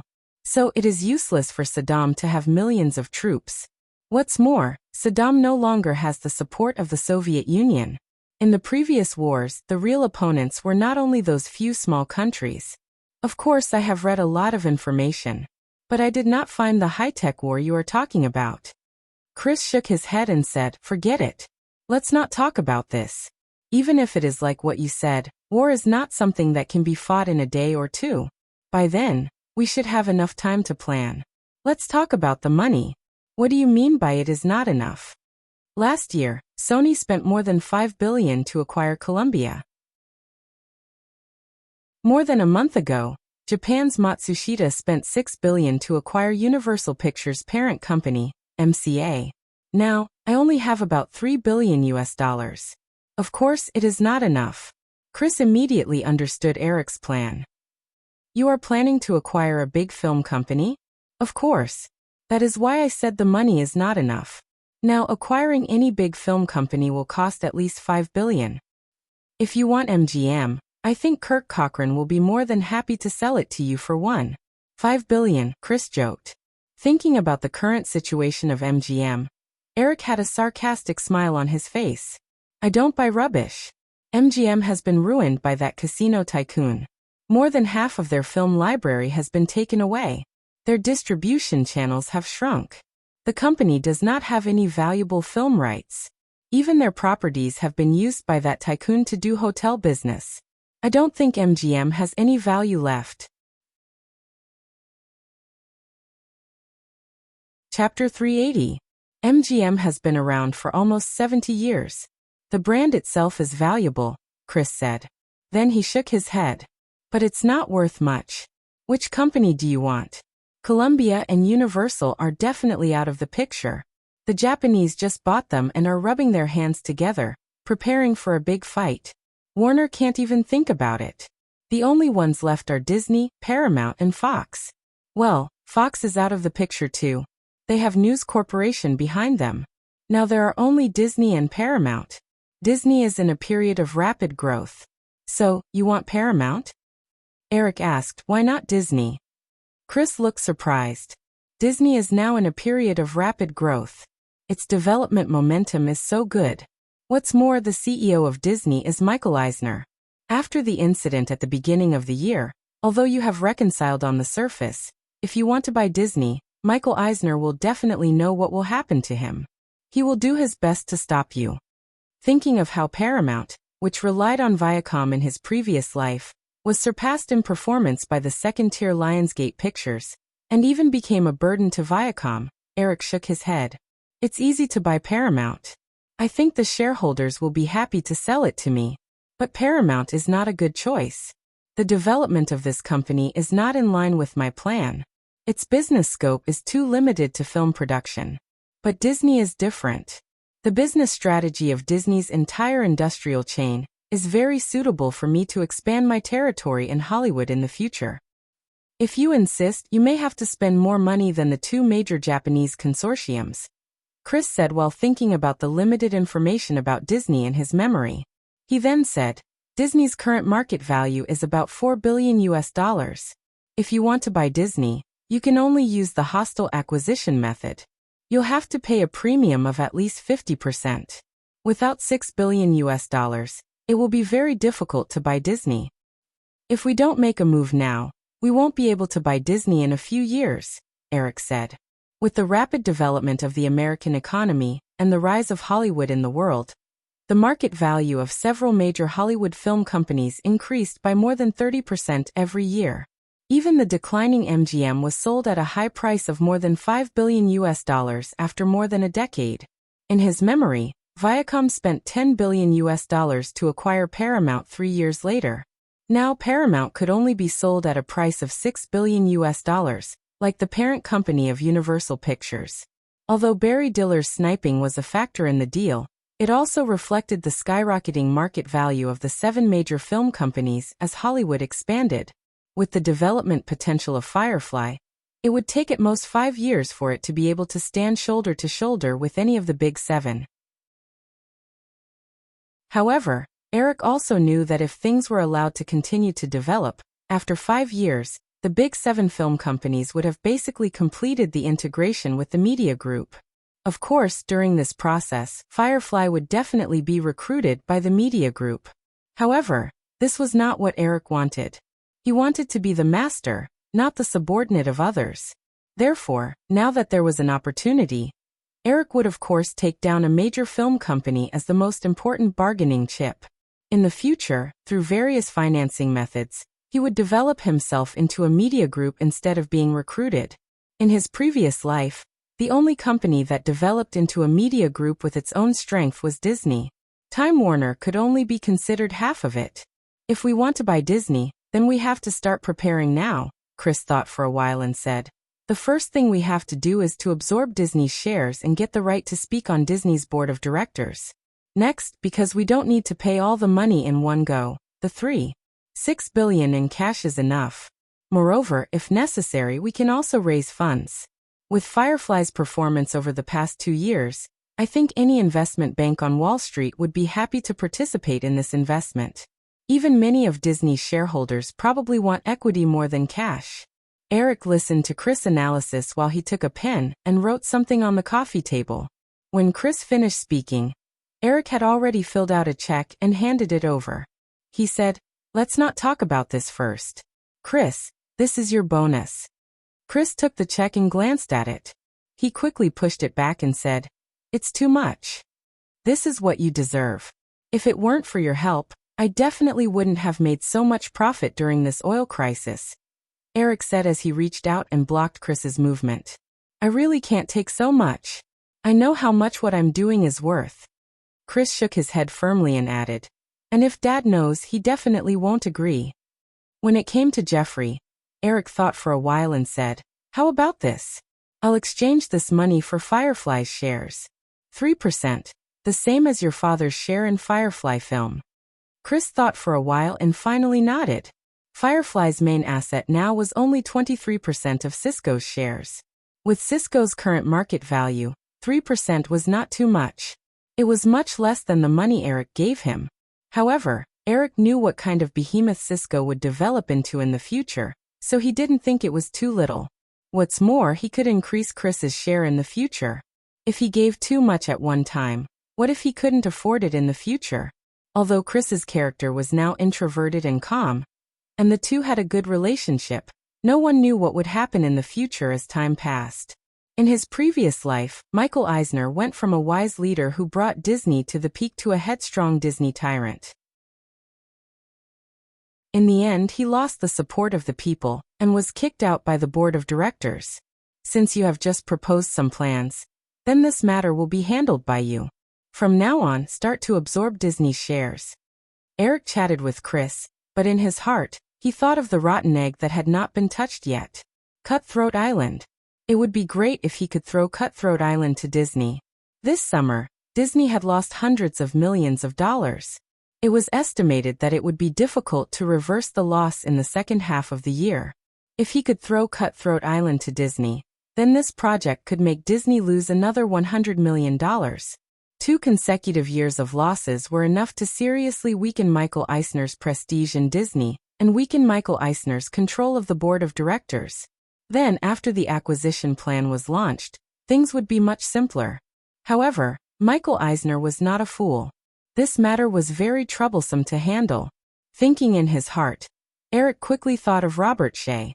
Since the storm at the beginning of the year, Robert Shea and Michael Eisner had been very close. Maybe he could start from this point. Chapter 381. Eric and Chris spent a few hours discussing the detailed plan to absorb Disney shares from the secondary market. Chris put away the handwritten memo. Seeing that Eric was about to leave, he suddenly remembered something and stopped him. Eric, there's something I almost forgot to tell you.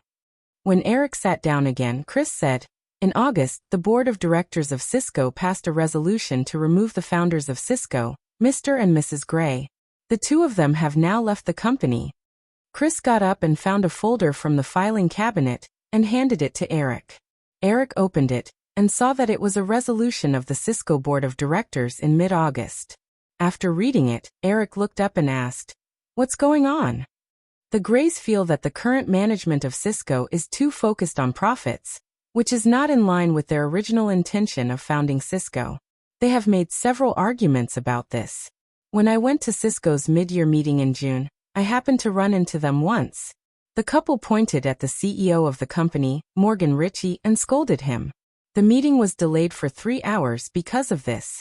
In August, the company management couldn't take it anymore and threatened the board of directors with collective resignation. In the end, the proposal to remove the Grays from their positions in Cisco was passed. Chris briefly explained the whole matter and said with slight contempt on his face, "In fact, the reason why they are like this has nothing to do with the company's management strategy. The couple has been holding a grudge over losing control of Cisco. I understand. Unless it threatens our interests, we should try not to interfere with the management of Cisco." Chris nodded and said, "I understand, but I want to talk about what happened next." After Mr. and Mrs. Gray left Cisco, they revealed that they were going to sell their stocks. I think you might be interested in that. It just so happens that we have enough funds now. Eric recalled Cisco's shares and revealed an excited expression. After Cisco went public, the founders, Mr. and Mrs. Gray, held 27.6% of Cisco's shares and were still Cisco's largest shareholders. Sequoia Capital, which had originally invested in Cisco, held 23.5% of the shares and ranked second. Firefly Investments held 23% of the shares, and the remaining 30% of the shares were scattered among institutional investors and the company's management. Although Cisco was a listed company, because the market was not optimistic about Cisco's development prospects when it was listed, most of the shares that Cisco sold were only subscribed by investment institutions. The shares that flowed into the secondary market were very few, and the plan to increase their shares through the circulation market was not feasible at all. And because of Cisco's good performance after being listed, the investors who had already obtained the shares were not willing to sell them easily. Therefore, the Gray couple's sale of their shares was definitely the only opportunity to increase their shares on a large scale. If they could take over all the shares in the Gray couple's hands, Firefly's investment would be equivalent to having absolute control over Cisco. This was Eric's dream. How much are they offering? Eric directly asked the most important question with a tone of determination. Chris could understand what Eric was thinking. As the manager of Firefly's investment, He knew Cisco's situation better than Eric. He shook his head and smiled. Eric, you may be disappointed. The gray couple is not selling all of their shares.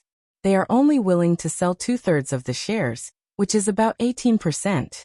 They are offering $250 million, which is 30% higher than the market price, so now most of the interested investors are negotiating with the gray couple. I estimate that the final transaction price will not exceed $200 million. Contact the gray couple as soon as possible. We must get these shares. Anyway, we have enough funds now, so it doesn't matter if it's a little expensive.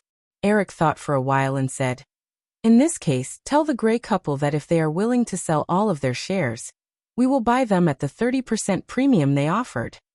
I will pass on the message, but the possibility is not high.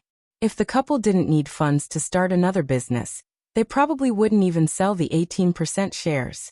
There's no loss in trying. Eric nodded and said. In the past few days when Eric came to New York again, the international price of crude oil reached an unprecedented high of $41 per barrel. Almost at the same time, Western countries, together with several major oil-exporting countries in the Middle East, began to introduce various effective measures to stabilize crude oil prices. First, Saudi Arabia announced that it would increase its domestic crude oil production to 100% to meet market demand. North America and Europe also began to use their crude oil reserves to stabilize the market. In addition, the United Nations Army led by the U.S. military was fully deployed in the Persian Gulf. All the troops exceeded 600,000, and they formed a comprehensive suppression of Iraq in terms of weapons and equipment. Under the influence of various bad news, crude oil prices began to slowly fall. Even Eric himself didn't expect that his trip to New York would be so coincidental. It just happened to be when crude oil prices fell, after reaching their highest point. Therefore, after returning to Los Angeles again, all kinds of probes swarmed again. Without exception, they were all trying to pry into his profits from this oil crisis. In the process of operating crude oil futures, Eric's capital of up to $500 million was temporarily borrowed from the 7 major film companies. In the end, the 7 major film companies received nothing except for the loan and a dispensable interest. Therefore, some people's desire to know how much money they earned was very strong. It seemed that as long as they knew the results, their disappointment would be appeased. Of course, Eric wouldn't reveal specific information to provoke those people. He couldn't do such an inhumane thing. When faced with such probes, Eric often avoided the topic with a few words.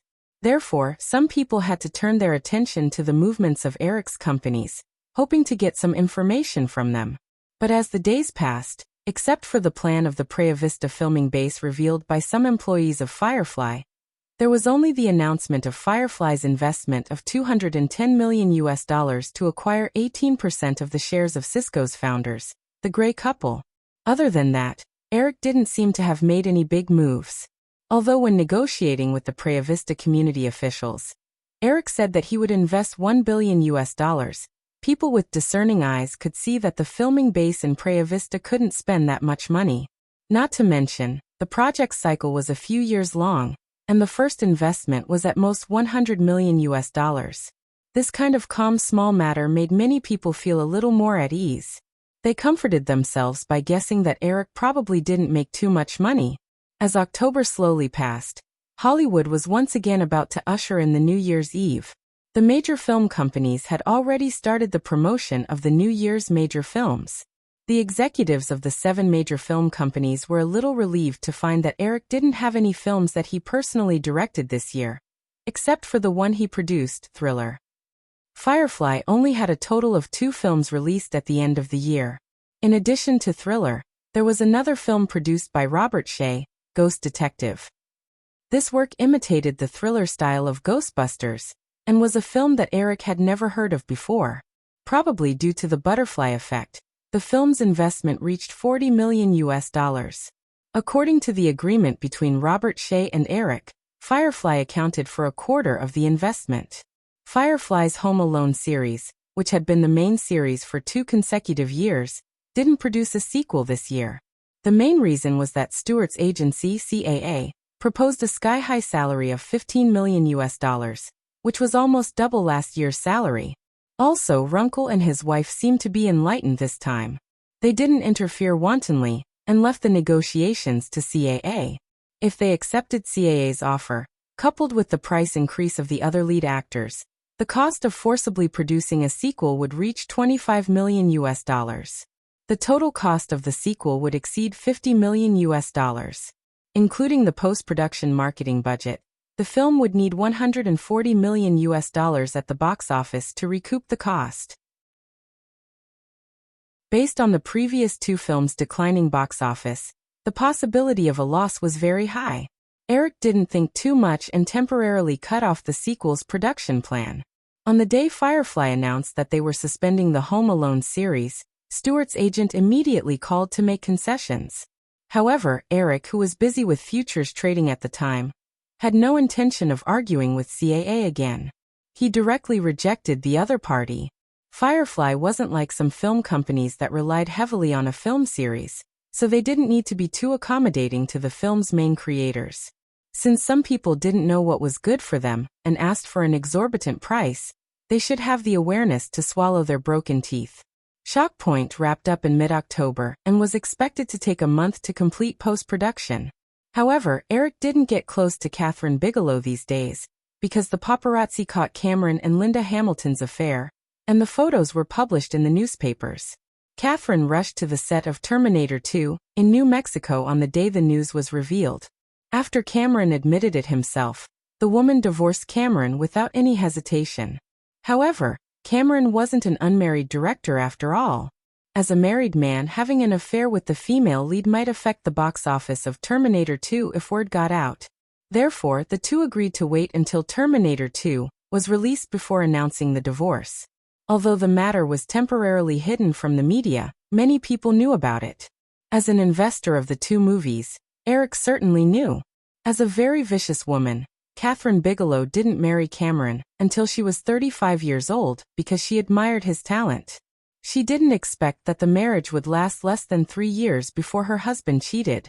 It would be difficult for any woman to accept this. Although Kathryn was still calm, capable, and meticulous in her work during this period, and didn't seem to be affected by the breakup of her marriage, when Eric appeared, the woman's eyes would occasionally turn gloomy. She looked at him with a gaze that said, "Any playboy in the world should be fried." This feeling sent a chill down Eric's spine. He didn't want to be the scapegoat for Cameron's mess, so he simply let go of Shock Point for the time being. Chapter 382. Since August, Robert Shea had a premonition of a crisis. From the moment Eric did not let him participate in any matters related to the filming base in Praia Vista, Robert Shea was already aware of this matter. This reminded him of what happened to Barry Diller 6 years ago. Barry Diller brought Paramount to the peak, but because of a conflict with Martin Davis, the major shareholder of Paramount, he was almost driven out of Paramount Pictures in the end. However, in the past few years, Paramount's declining performance and Fox's rising prosperity also proved that Martin Davis had made a big mistake back then. Robert Shea still had some self-awareness. He knew that he was not as capable as Barry Diller, but he also knew that he had an advantage that Barry Diller did not have. That was the 25% shares in Firefly in his hands, and most of the employees in Firefly were his subordinates when he was new. Robert Shea had always been very confident that if Eric forced him out, the damage to Firefly would be much greater than the loss to Paramount caused by Barry Diller's departure. Therefore, even though he felt the crisis, Robert Shea did not think that Eric would dare to go too far. In fact, he also understood that Eric wanted him to let go of the production business and only participate in the distribution business. However, in any film company, the production power was the object of contention for the top management.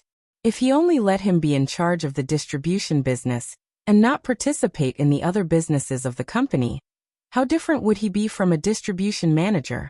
After another day of work, Robert Shea stood up and stretched his body. Looking at his watch, it was almost 5 o'clock. He gave a few instructions to his assistant, then habitually packed his things, put on his coat, and left the office to go home. Robert Shea's office was adjacent to Eric's. When he walked past Eric's office, Robert Shea glanced at the nameplate on the door and wondered with a little dissatisfaction if Eric had left the company early this time. He walked along the long corridor to the elevator. When he approached the corner where the elevator was, Robert Shea subconsciously stopped because he heard Eric's voice. In the beginning, it was just some casual chit-chat. Robert Shea soon lost interest and was about to walk over, but when he raised his foot, Robert Shea pricked up his ears and heard Eric say, "This time, there must not be another accident like Ghost. You will be personally in charge of this matter. Find an agency to contact Bruce Evans. You must successfully get that script. Don't worry, Eric. I know what to do. Nothing will go wrong this time." This was the voice of Eric's assistant, Alan Fissman. Eric said again, "It's better to be careful. Don't offer too high a price. If it's too high, it will arouse the other party's vigilance." The two of them exchanged a few more words before Robert Shea heard a soft ding. After light footsteps, there was no sound from the elevator. After a while, Robert Shea walked over and looked at the elevator on the left, which was slowly going down.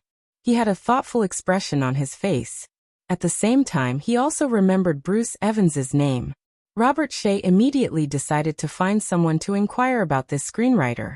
After the elevator began to go down, Eric and Alan looked at each other and smiled. They could see a figure on the wall at the corner of the elevator. Although it was blurry, Eric and Alan had already noticed Robert Shea as soon as he walked out of the office. Moreover, it was enough to only reveal Bruce Evans's name. Bruce Evans was not a nobody.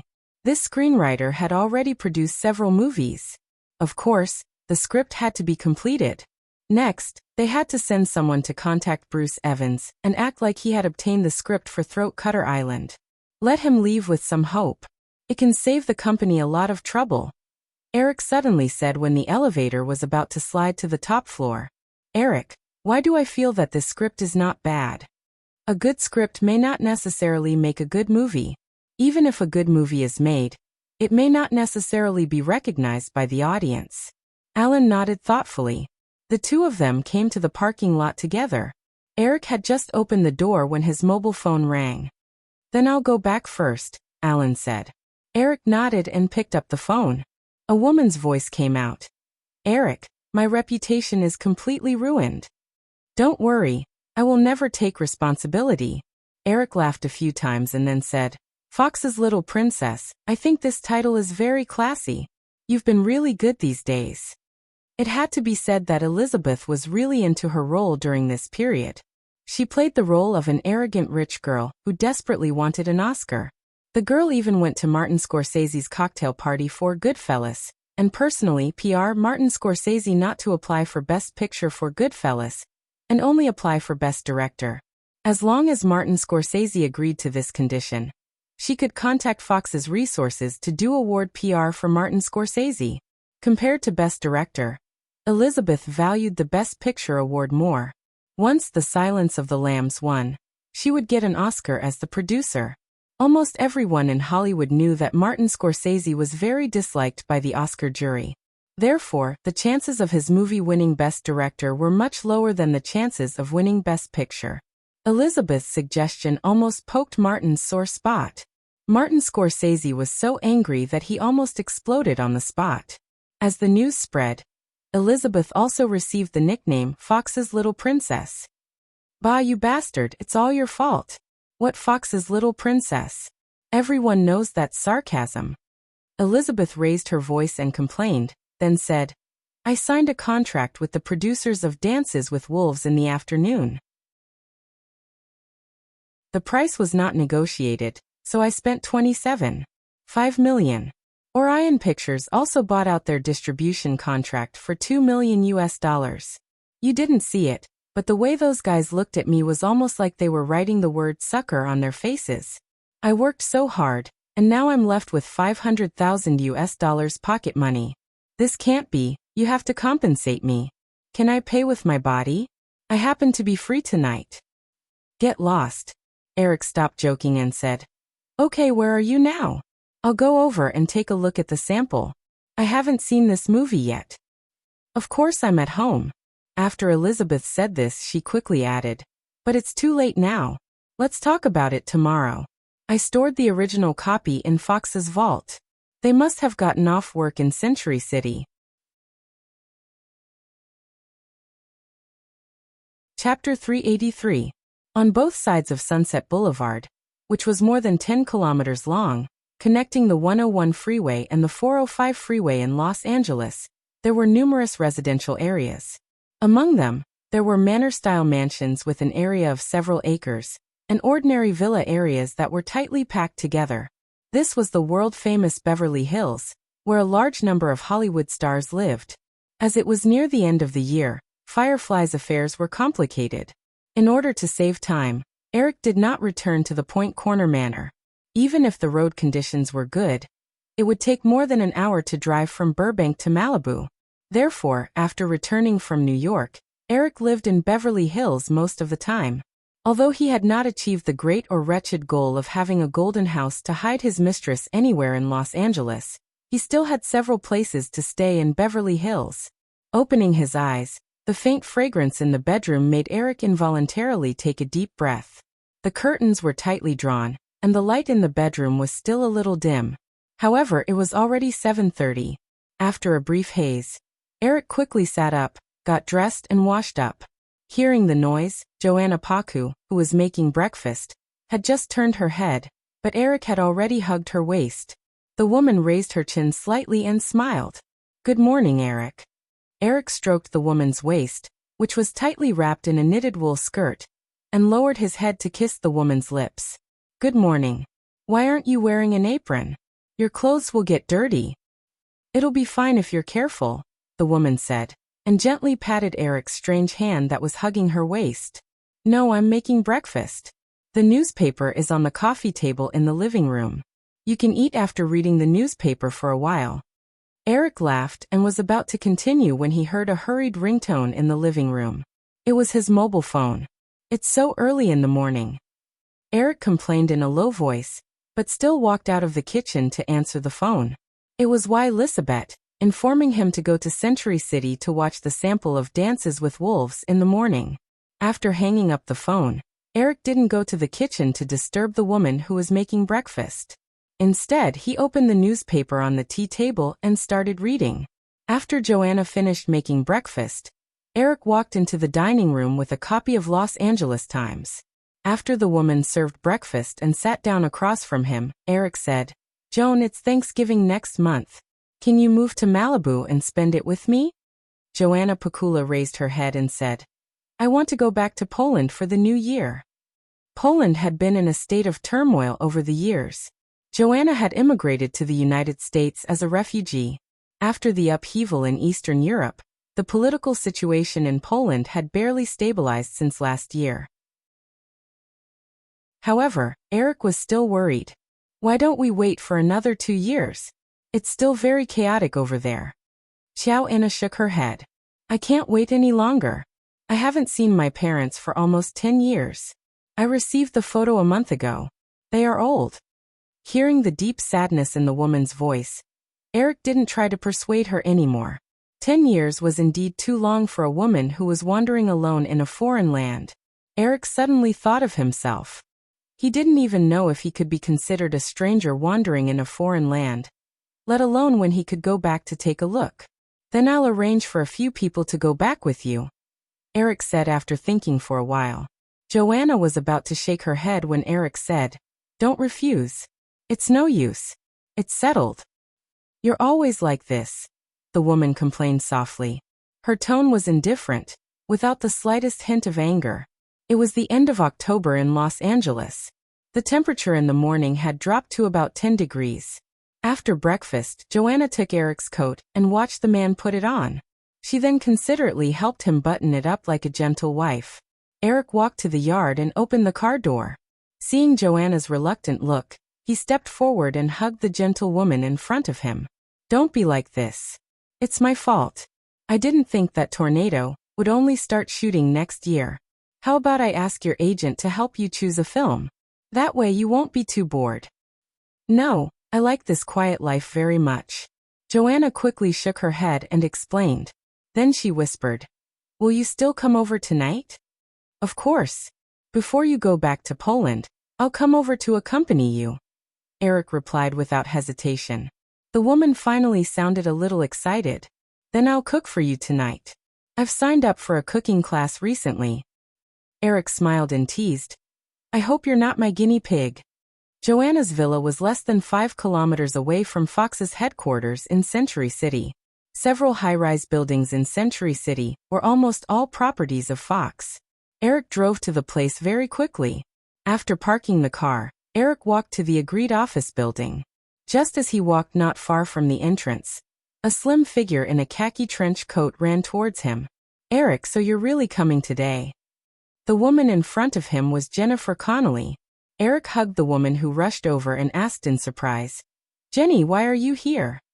Connolly took Eric's arm and said with a smile, The crew of Condor Anti informed me that some scenes needed dubbing, so I came over. The director just told me that you would be here today. Eric felt a little strange. Although he knew who the director of Condor Anti was, the two of them had never met.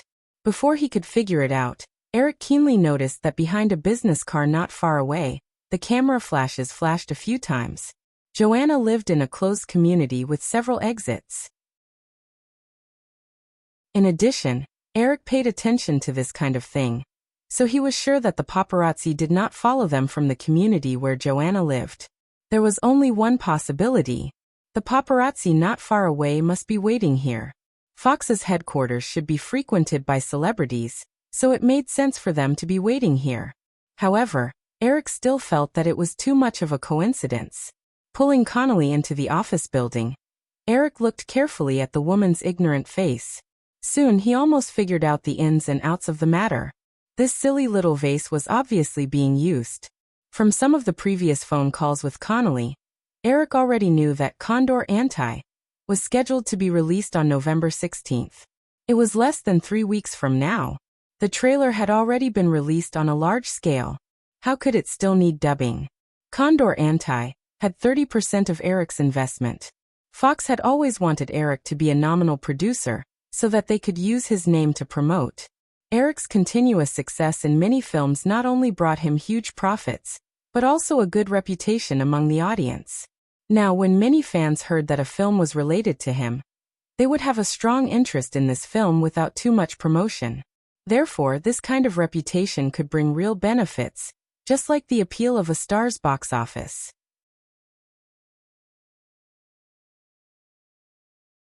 Chapter 384. However, Eric never agreed to Fox's request. The project was just a plaything he chose for Connolly. Other than the investment, he had not participated in any production process. Therefore, it was impossible for him to let Fox use his name for publicity.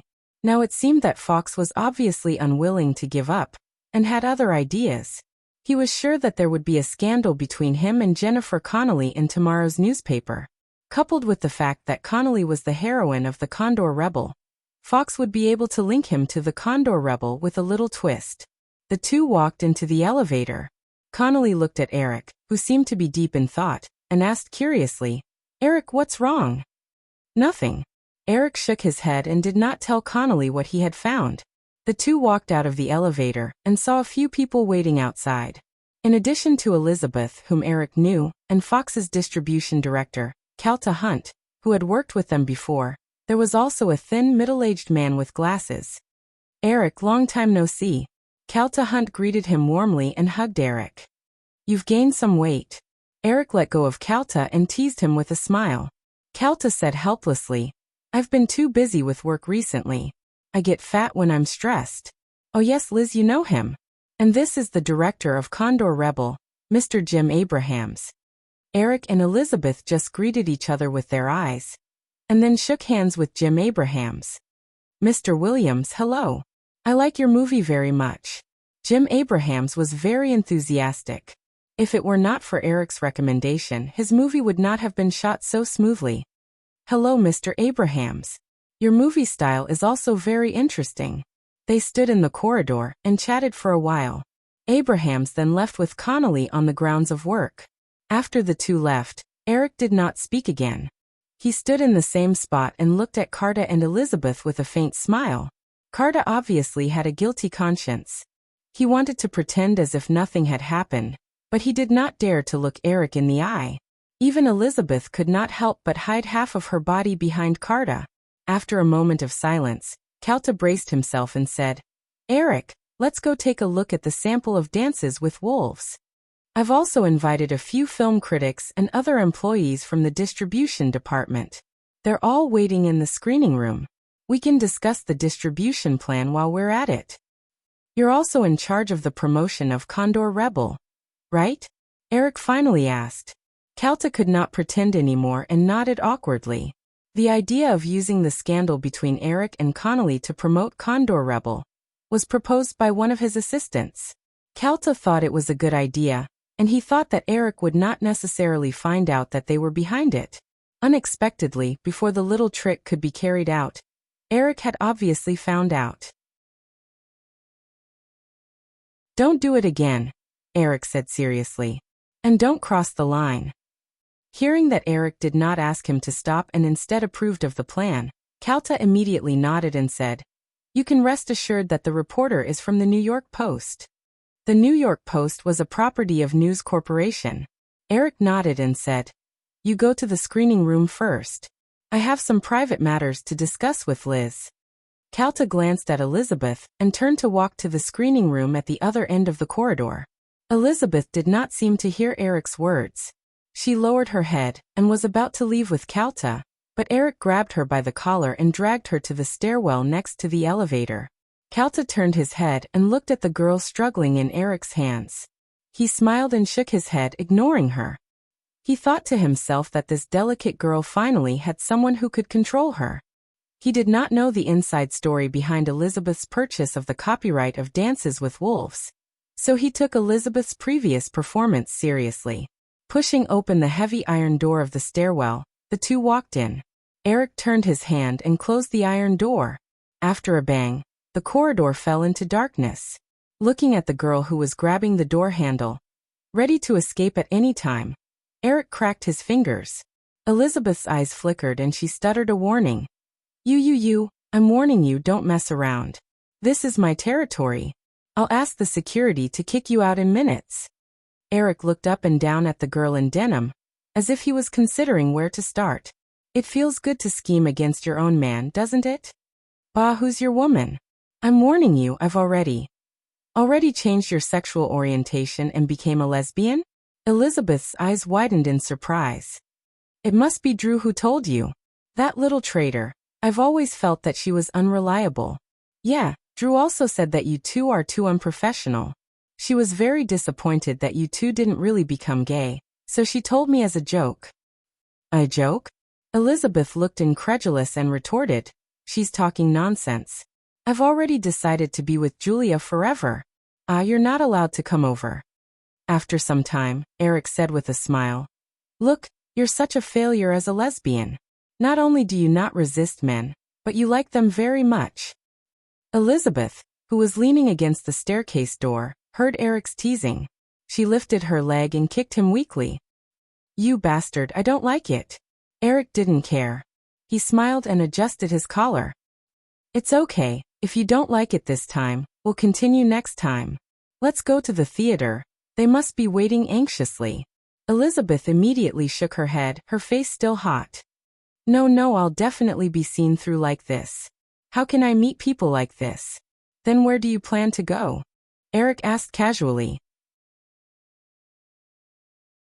He reached out and pulled the door handle a few times, but the door didn't open. He could only take the girl to the next floor. "TG's office is on the 3rd floor. I'll go there," Elizabeth replied. Then she realized that her attitude was wrong. The girl immediately pulled a long face. "It's none of your business where I go." "Then I don't care." Eric shook his head with a smile. He then teased, "But I can't just let go of the fact that you helped Calta set me up. The 10 slaps on the leather drum won't run away sooner or later. I'll put that on record." Elizabeth glared fiercely at Eric. At this moment, the girl really wished that she had the laser eye ability from the manga. She could burn a big hole in this hateful guy's body with her gaze. Hearing Eric's words, Elizabeth remembered what happened not long ago. She said unhappily, "Petty man, I haven't settled the score with you for hitting me in front of them last time." Eric didn't care at all about the girl's murderous glare. He narrowed his eyes and moved closer to the girl. He whispered, "Don't worry, I'll definitely teach you a lesson in front of them next time." Elizabeth shrunk her neck. Although she knew that Eric would do what he said, she didn't want to back down. She gritted her teeth and said fiercely, "If you dare to do that to me again, I swear, I'll fight it out with you." "I'll be happy to oblige. I prefer the most primitive way of dueling. Besides, you women have more natural advantages." The two bickered as they walked down the stairs. The door to this floor was gently closed. Eric pulled it open and the two walked out. Elizabeth immediately grabbed an elevator and went down with a triumphant expression. Eric just shrugged. After a while, he took the elevator back to the floor they were on and walked to the screening room.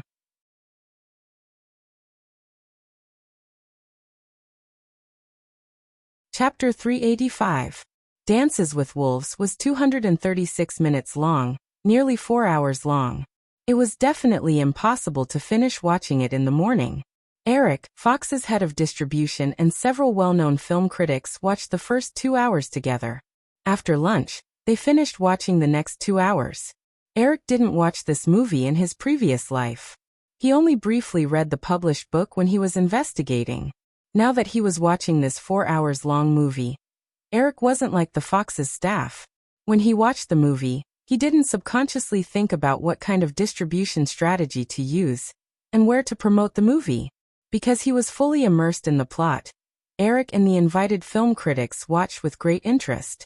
Traditional Western movies often promoted white supremacy and heroism. The plot was usually about white people resisting and conquering under the oppression of the local evil forces in the process of development. However, Dances with Wolves was the complete opposite. The protagonist of the movie, Lieutenant Dunbar, chose to commit suicide due to his disability and confusion about the war. After he was saved, he was treated as a hero by a freak combination of factors. The subversive and ironic setting at the beginning of the movie doomed the tone of the movie to be illogical. It foreshadowed First Lieutenant Dunbar's rebellious behavior of surrendering to the Native Americans at the end of the movie. After recovering from his injuries, Lieutenant Dunbar was sent to a remote outpost bordering the Native Americans' residential area. He thought he would live a peaceful life there. However, a few children from the nearby Sioux tribe had once stolen a horse, which connected First Lieutenant Dunbar to this Native American tribe. Then Lieutenant Dunbar accidentally saved Standing Fist Dance and sent her back to the Sioux tribe. The two sides began to interact.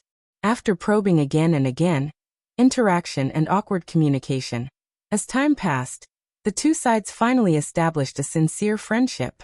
Lieutenant Dunbar also fell in love with Standing Fist Dance, a white woman who was stranded in the Sioux tribe. The director used a lot of details to describe this process, but these seemingly ordinary scenes didn't feel long at all. Instead, they often smiled because of the awkward interaction between the two sides due to the language barrier. After marrying Standing Fist Dance, First Lieutenant Dunbar was about to move to the Sioux tribe. When he returned to the outpost to collect his luggage, he found that there was another group of soldiers stationed there. After noticing the appearance of First Lieutenant Dunbar, who was dressed in Native American attire, the group of white soldiers shot at him indiscriminately. The proud and arrogant white soldiers did not care about First Lieutenant Dunbar's defense of the Sioux people. Instead, they treated him as a traitor and beat him up before escorting him to the nearby fortress for trial. During the process, the Sioux people killed this group of soldiers and rescued First Lieutenant Dunbar. Because he was disappointed in the brutality and arrogance of the white people, Lieutenant Dunbar completely changed his name to Dancing with Wolves, announcing his break with the white world. However, in order not to implicate the Sioux people, Lieutenant Dunbar had no choice but to leave the tribe with Fist Dance. Excellent movies all had one characteristic, which was that people would unknowingly finish watching it, even if it was 4 hours long. Even if the movie was only 90 minutes long, it would still give people the urge to leave early. The style of Dancing with Wolves was simple and fresh. The shots were simple and unpretentious. The details were rich and infectious. It made people unknowingly sink into it. No matter if it was the current or the future era of the internet, the Oscars were greatly influenced by film critics. If a movie that was highly praised by film critics didn't even get an Oscar nomination, then the credibility of the Oscars would definitely be questioned. Therefore, before the Oscar committee voted, they would often use the reputation of the nominated movie as an important basis. Therefore, if any movie wanted to compete for an Oscar, the first thing they had to do was public relations with the film critics. After the screening, almost all the invited film critics expressed high praise for the movie. After sending the group of people away, a few executives from Fox's distribution department held a short meeting. Only then did Calta start to discuss the details of the release of Dancing with Wolves with Eric. Although the film critics just gave a very high evaluation of the movie, the time is still the biggest weakness. Many theaters are not willing to show such a long movie. Therefore, we have roughly discussed two plans.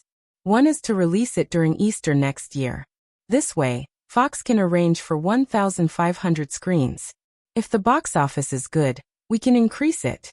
Of course, this is definitely not in line with the distribution strategy of an Oscar film, but it can maximize the box office potential of the movie. Although the movie won Best Picture and Best Director in his memory, Eric really didn't know how the box office of the movie was. However, the Oscars were not niche yet. Looking back at the Best Picture Oscars of the past few years, such as Driving for Miss Daisy, Rain Man, and Platoon all received very high box office in North America. Therefore, it was definitely not wrong for Dancing with Wolves to follow the typical distribution strategy of an Oscar film. At the very least, after winning Best Picture, they could earn more through the videotape revenue.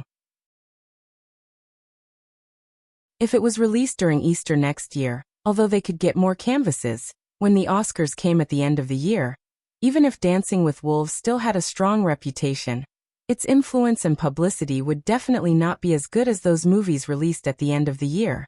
Even if they could still win an Oscar, they would definitely not be able to enjoy the box office rebound bonus after the Oscars.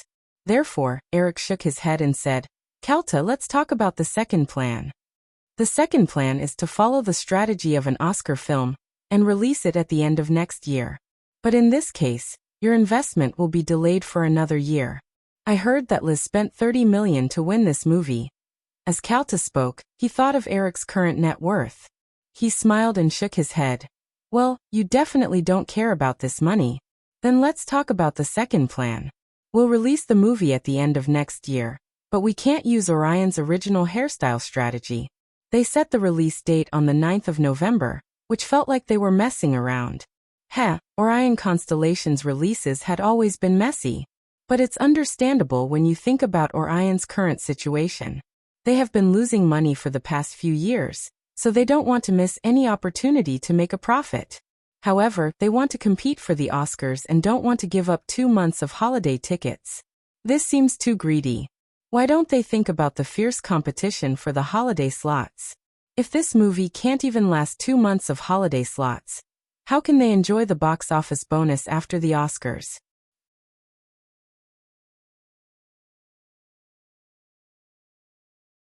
Chapter 386. Last year, when he planned to buy a film company with distribution channels, Eric also collected information on Orion Pictures. This film company was established at the end of the 70s around the same time as Wayne Stan's Miramax. But compared to Miramax's small business, the establishment of Orion Pictures could be said to have great momentum. It attracted the cooperation of famous filmmakers such as Francis Coppola, Sylvester Stallone, and so on. Even the first Terminator movie was released by Orion Pictures. After Orion Pictures was established, it produced 18 movies in a short 5 years, and 10 of them were profitable. This ratio was definitely very high among film companies. Therefore, Orion Pictures was once named by the media as another Hollywood player that posed the most threat to several major film companies. It even caused a fight between Viacom's Sam Leishadong and Metropolis Media's John Krug. In the end, the wealthy John Krug took control of Orion Pictures with a huge sum of money. But starting from the late 80s, Orion Pictures' situation took a turn for the worse. Because of the losses they made for several years in a row, Orion Pictures became more and more in debt, and could face bankruptcy at any time. Okay, don't be sarcastic. I heard that John Krug already plans to sell Orion Pictures to oil tycoon Marvin Davis. That's a big financial backer. Maybe he will make a comeback. When did you see the news? Kalta asked. Eric thought for a moment and said, about a week ago. It was an article in the Hollywood Reporter. Kalta said, then you definitely don't know.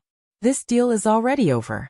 Marvin Davis lost a lot of money when he bought 20th Century Fox and had no choice but to sell it to Mr. Murdoch. How could he make the same mistake again? John Krug already plans to stop production of Orion Pictures. I heard that the company's production department is preparing to take the rights to the Addams Family TV series from Orion Pictures. Eric just shrugged. Who cares? Let's talk about our plan. As for the second plan, Kalta nodded and was about to continue when he suddenly looked at Eric seriously and said, Eric, I suddenly understood something. Since the rights to Dances with Wolves are in your hands, Liz throwing a tantrum to take this movie should be under your instructions, right? Yes. Eric didn't deny it. Kalta hesitated for a moment. Remembering Eric's foresight, he asked, then what do you think about the box office prospects of this movie? If you think it's good, we'll release it on Thanksgiving next year. If you just want this movie to make way for The Silence of the Lambs, then release it on Christmas? This is definitely a movie that has the potential to win the Oscar for Best Picture. That's all I can see.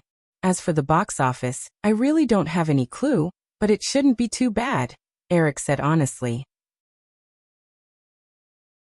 In that case, Kalta saw that Eric didn't have any confidence in the movie's box office prospects, so he said, then we'll release it in December according to the release strategy of Rain Man, but because it's a Christmas release, a movie company with this kind of theme can only provide 1,000 screens at most. But we'll definitely do a lot better than Orion Pictures. After spending a few hours discussing the details of the cooperation, Kalta asked Eric when he was walking him out of the office building, Eric, although it's a bit strange to ask this question, I'm still curious. Since you've got the copyright of this movie, why don't you distribute it yourself? Eric said helplessly, do you think Liz will be willing to go crazy for no reason and get back the nickname of Princess Fox? This is the condition we discussed at the beginning. The rights are mine, and the distribution is Fox's. That chick is like a little hamster, trying to get everything into her nest. Kalta laughed and said, of course. After all, she's the daughter of the Murdoch family. Jennifer Connelly left after finishing the so-called dubbing of Condor Rebel in the morning. Eric didn't go back to Joanna's villa directly, because it wasn't time to get off work yet. Instead, he went to Burbank and dealt with some official business in the office before leaving at the end of the day. The next day, as expected, the New York Post published a scandal report about him and Jennifer Connelly. The article tactfully didn't use the photo of Connelly throwing herself into Eric's arms.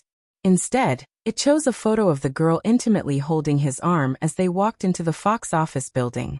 In this case, if the two of them didn't want to admit it, they could insist that they were good friends. Good friends holding each other's arms wasn't a big deal, right? It was up to the reader to believe it or not. Except for the somewhat ambiguous title, Williams Another Jennifer. The content of the article was quite restrained. It recounted the past of Eric and Jennifer Aniston, and described Jennifer Connelly's background as a child star in detail. As for the relationship between the two, the report used a completely speculative tone. After a few paragraphs of introduction, the news began to turn to Jennifer Connelly's recent role in Condor Rebel. In fact, most people would find that this was a publicity article. However, publicity articles mixed with scandals were the kind of subject matter that readers liked to read. Even if many people could see at a glance that the news was not credible, it was still more eye-catching than those exaggerated movie reviews.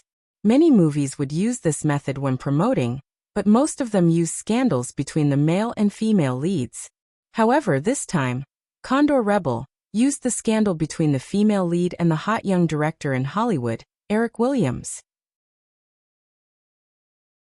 As for Charlie Xcian, the male lead of the Fighting Condor Rebels, although he had participated in Platoon a few years ago and could barely be considered an A-list male star, his influence was still far from Eric's.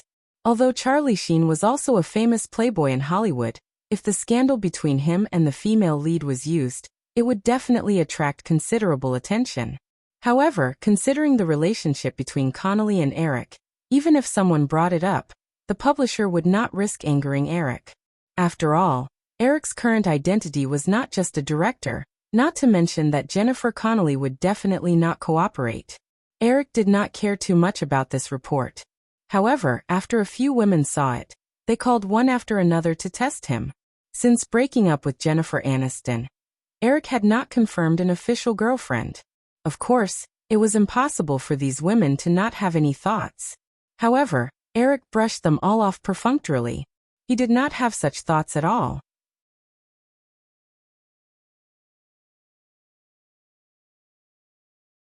Chapter 387. Eric thought that the scandal between him and Connolly would disappear after a while if he and Connolly did not actively respond, but he had far underestimated his influence and the curiosity of the media and the public about this matter.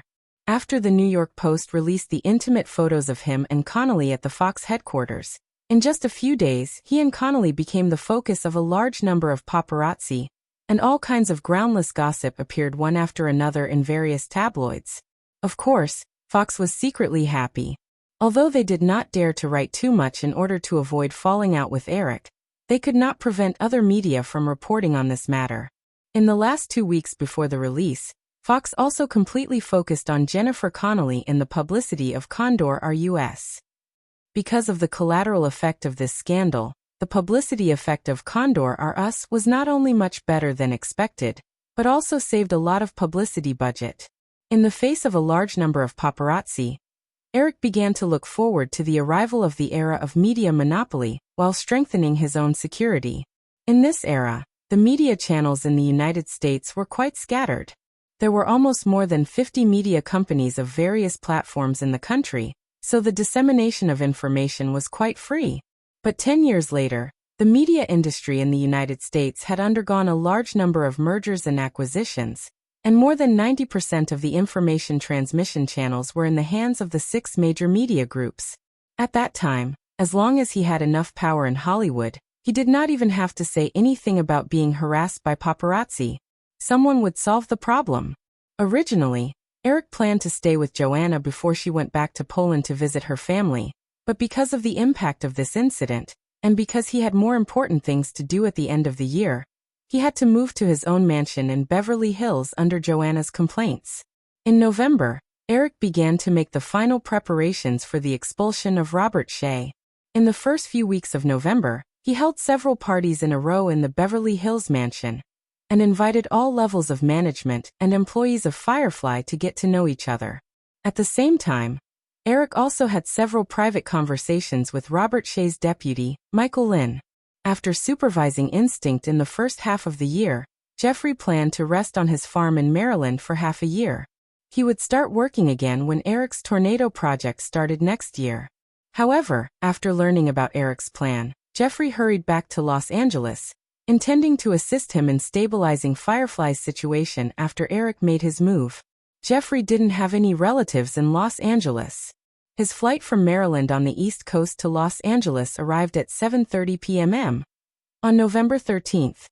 Eric personally went to the airport to greet him. In the arrival hall, Jeffrey appeared in front of Eric with a small suitcase. He hugged Eric warmly and handed the suitcase to the bodyguard who came with Eric. The two walked out side by side. "It's really sad to see you so lonely. Jeffrey, maybe you should find another companion." "I don't have such thoughts. Chris won't accept it either." Jeffrey shook his head and quickly said with a smile, "But you've been quite popular in the newspapers these days." "Another Jennifer, hee. It's a plan made by Fox to promote anti-Condor. I didn't think it was a big deal, so I acquiesced. I didn't expect it to have such a big impact." Jeffrey said again, "But I think this girl is not as smart as Jennifer Aniston. She's too delicate." Although Jennifer Aniston liked to throw a tantrum in front of him, it was also a girl's character in front of her lover. However, this girl was much more likable than Drew. Although they only met a few times, Jennifer Aniston was deeply liked by Jeffrey. Eric couldn't help but sigh. Jennifer Aniston's agency contract was still with Kapoor, so Eric could get the latest news of this girl at any time. Since they broke up at the beginning of the year, Jennifer Aniston seemed to have become a career-type woman. She devoted herself to acting. More than half of the second season of Friends was now broadcast. The average viewership of more than 20 million was still outstanding. In addition, Jennifer Aniston also took on 2 movies. One was a cameo that only had a 5-minute appearance. It was released during the summer, and the results were not bad. The other was a romantic comedy. It was released on Christmas Day. Eric happened to see the trailer on TV once. It was produced by Warner and cooperated with Matt Dillon. It was a movie that he had no impression of at all. It should be the result of the butterfly effect. Because of the influence of Pretty Woman, which appeared in advance and was a great success last year, Hollywood had a lot of romantic comedies this year. It was estimated that after Ghost, the proportion of such movies would definitely increase in the next 2 years. Unfortunately, although Eric had been silently paying attention to Jennifer Aniston, he believed that this girl was also paying attention to him. Otherwise, he wouldn't have received the anonymous gift on his birthday this year. However, the two hadn't seen each other for almost a year. Jeffrey just subconsciously compared Jennifer Aniston with Connolly. Noticing Eric's depressed mood, he didn't continue. The paparazzi who followed all the way to the airport had already raised their cameras, but when they saw that it was Jeffrey who came out with Eric, they just pressed the shutter a few times. Some of them even didn't want to waste the film and directly put down the camera. Facing the 4 or 5 bodyguards around Eric and Jeffrey, these paparazzi didn't dare to approach. After escorting Eric and Jeffrey to the car, except for the driver, the remaining 4 bodyguards rushed to the black Chevrolet behind. Isn't this too cautious? After the car started, Jeffrey couldn't help but ask. It's mainly to prevent the paparazzi behind us. If I'm surrounded by them, I won't be able to get away. Eric pointed to the back of the car and said. But in September, a director of Warner was kidnapped when he was on vacation in Greece. Not only was he blackmailed for $1 million, but he almost didn't come back alive. It's never wrong to be careful. I'm now a high-risk kidnapper. What's more serious is that I don't have any relatives. If I'm kidnapped, I can't even find a ransom person. Jeffrey couldn't help but laugh. How is that possible? We won't ignore it. Eric joked. The key is that the kidnappers don't necessarily know this. Maybe after they kidnapped me, they suddenly found that there were no relatives they could contact, and they killed me directly. In that case, I think you should get married early. I don't have such plans. Eric shook his head. Jeffrey knew Eric's temperament. The two people's views on life were very different. He knew that it was useless to say anything else. The two chatted casually until they arrived at Jeffrey's apartment. After getting out of the car, Eric walked in with Jeffrey. I asked someone to help you clean up this morning, but I didn't buy anything to eat. You can go to the supermarket tomorrow by yourself. It's best to hire a servant. I don't need any servant. I'm not even 60 years old yet. It's not like I can't move. Jeffrey said and waved his hand to let Eric sit down on the sofa. He then boiled water and made coffee.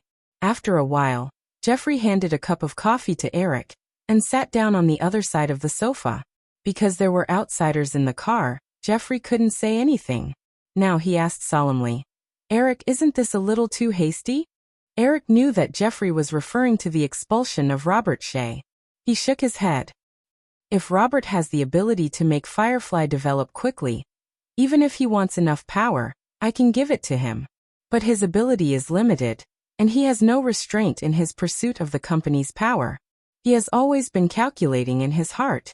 This kind of person is destined to do no good to Firefly's development.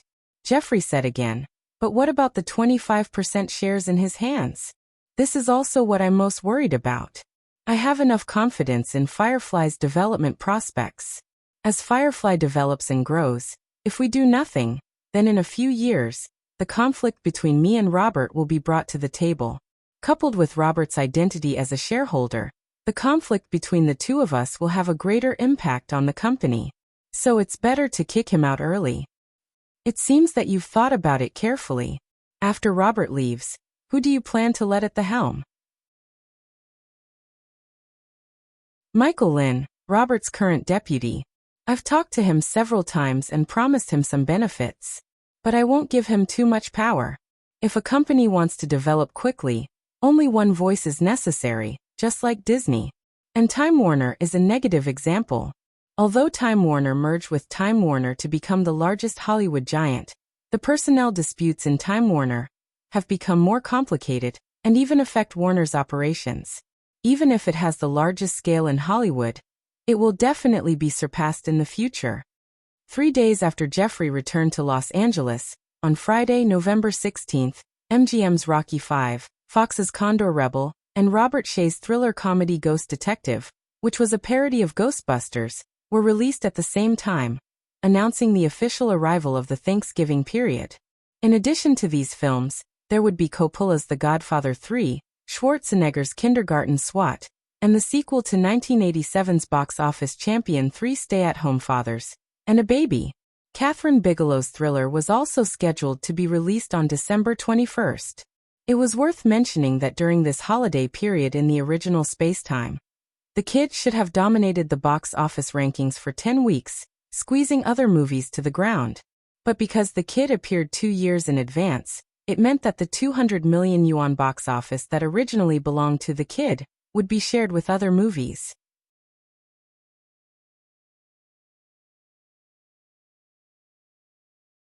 Chapter 388. In order to invite Eric to attend the premiere of Anti-Condor, Fox purposely moved the premiere to the day before Ghost Detective. However, Eric did not plan to attend the premiere of Ghost Detective. No matter how sincere Fox was, there was no way he would attend the premiere of Anti-Condor. Previously, they had already done him a favor by using his fame in a roundabout way to promote the movie. As the movie that MGM United Artists had high hopes for and had a production cost of up to 60 million yuan, Rocky V had the most screenings out of the 3 movies. However, when the box office of the first weekend was released, the results surprised many people. The most promising movie, Rocky V, turned out to be the one with the worst results. The previous sequel of the series had grossed $300 million worldwide. So Rocky V had a total of 2,000 screenings. However, in the first 3 days, Rocky V only earned $14.35 million at the box office, averaging less than $7,000 per screen. One had to know that the previous sequel, Rocky IV, had an average of $15,000 per screen during the same period. Not only was the attendance extremely low, but Rocky V's reputation was also extremely poor. The box office statistics agency directly lowered the box office forecast of the movie to $50 million. There was no possibility of recouping the cost. The media also predicted that this movie would be the end of the Rocky series.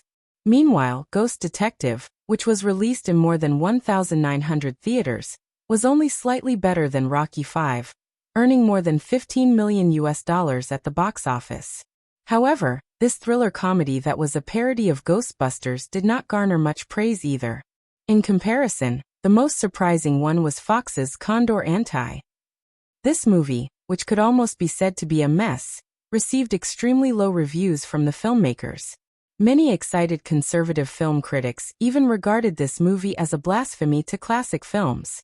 But unexpectedly, this very novel parody film was very popular with a large number of audiences. In the first 3 days, the movie earned 25 million yuan at the box office in more than 1,900 theaters. This figure was just the same as the cost of the movie. If the movie did not drop too much in the future, it might even become another Fox movie this year that broke the 100 million yuan box office. So far, only Fox's Die Hard 2 had earned 110 million at the box office this year. However, the production cost of Die Hard 2 was $70 million, and the marketing cost was close to $100 million. Even if the overseas box office was good, Die Hard 2 didn't make much money. Although Eric had invested 30% in Condor R, Fox would still get the majority of the profits. Coupled with the overseas distribution and subsequent videotapes, this parody movie would easily bring in more than $100 million in profits.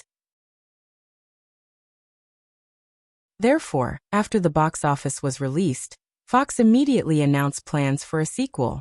While Fox was ecstatic, their Hollywood counterparts had mixed feelings. Originally, the box office of Ghost Detective was not ideal. They thought that this would be Eric's first Waterloo. However, the results of Anti-Fighting Condor shocked everyone. After a detailed investigation, someone quickly found out that most of the investment for Ghost Detective came from a production company called Good Line Films. Good Line Films. When people heard the name, they seemed to understand something. Then, they thought about the Black Ant Film Company that Eric suddenly established in the first half of the year. They realized that there was probably a problem within Firefly. However, Eric did not have time to care about the movie these days. On the eve of Thanksgiving, after the 600,000 troops of the multinational coalition in the Middle East were all deployed, they quickly issued an ultimatum to Saddam, asking him to withdraw from Iraq before January 15, 1991. However, Saddam immediately gave the United Nations an extremely tough response, saying that he would fight to the end. After the news was leaked, the crude oil futures market began a new round of turmoil. In his memory, the Gulf War broke out on January 17, 2 days after the ultimatum was issued. Eric believed that even if his little butterfly instigated something, the timing would not be too far off. In order not to attract too much attention, Eric did not fly to New York this time. Instead, Chris came to Los Angeles. Just like last time, most people did not think that Iraq would attack Kuwait. This time, speculators were still inclined to think that after the war broke out, it would be as long as the previous 2 wars in the United States. Once this happened, the price of crude oil would soar again. Therefore, after the ultimatum was issued, speculators began to establish a large number of multiple positions. In the face of Eric's unusual pessimism, Chris did not question too much this time. However, the situation this time was very different from before August. Before August, the price of crude oil had been rising slowly. When Iraq invaded Kuwait, it suddenly soared to a high of $40. But now, in the face of the imminent war, the crude oil futures market would become even more unpredictable. There were still 2 months before the war broke out. During this time, whether it was the Western countries or Saddam Hussein, any information released could lead to a sharp rise or a sharp fall in the price of crude oil. Using the original 10 times leverage was tantamount to courting death. After a discussion, the two unanimously decided to use $2 billion to use the safer 5 times leverage, and the remaining funds would be used as reserve deposits. On the one hand, this could minimize the risk to the maximum. On the other hand, Eric wanted to invest all of his funds, but the scale of the futures market was so big that $10 billion was the limit of 5 times leverage. If billions of dollars were invested with high leverage, it would be impossible to find a bank that could guarantee tens of billions of dollars. Chris stayed in Los Angeles for 2 days and soon left. Eric put all his focus on the most important thing. Even when he was celebrating Thanksgiving with Drew, Eric did not stop to make related arrangements. Although there was only 1 day of Thanksgiving Day in federal law, companies would usually have a holiday from the Thursday of Thanksgiving Day until Monday of the following week. Firefly Pictures was no exception. The 1990 Thanksgiving Day was on November 22nd. November 26th, Monday. Because of the release of several new films on November 22nd and 23rd, the box office of Rocky V fell by as much as 55% in the second weekend, earning less than $7 million. Ghost Detective's box office also fell by nearly 50%. This $40 million investment film was likely to lose money. However, Condor Rebel, under the attack of several new films, still managed to earn $16 million in the box office in the last 3 days of the second week. The total box office had reached more than $47 million. That day happened to be Firefly's end-of-year meeting. When Robert Shea arrived at the company early in the morning, he was keenly aware that the atmosphere in the company was not right. He thought that everyone was mocking his Ghost Detective's box office failure, so he found an excuse to throw a tantrum at an employee. At 9 o'clock, the meeting officially began.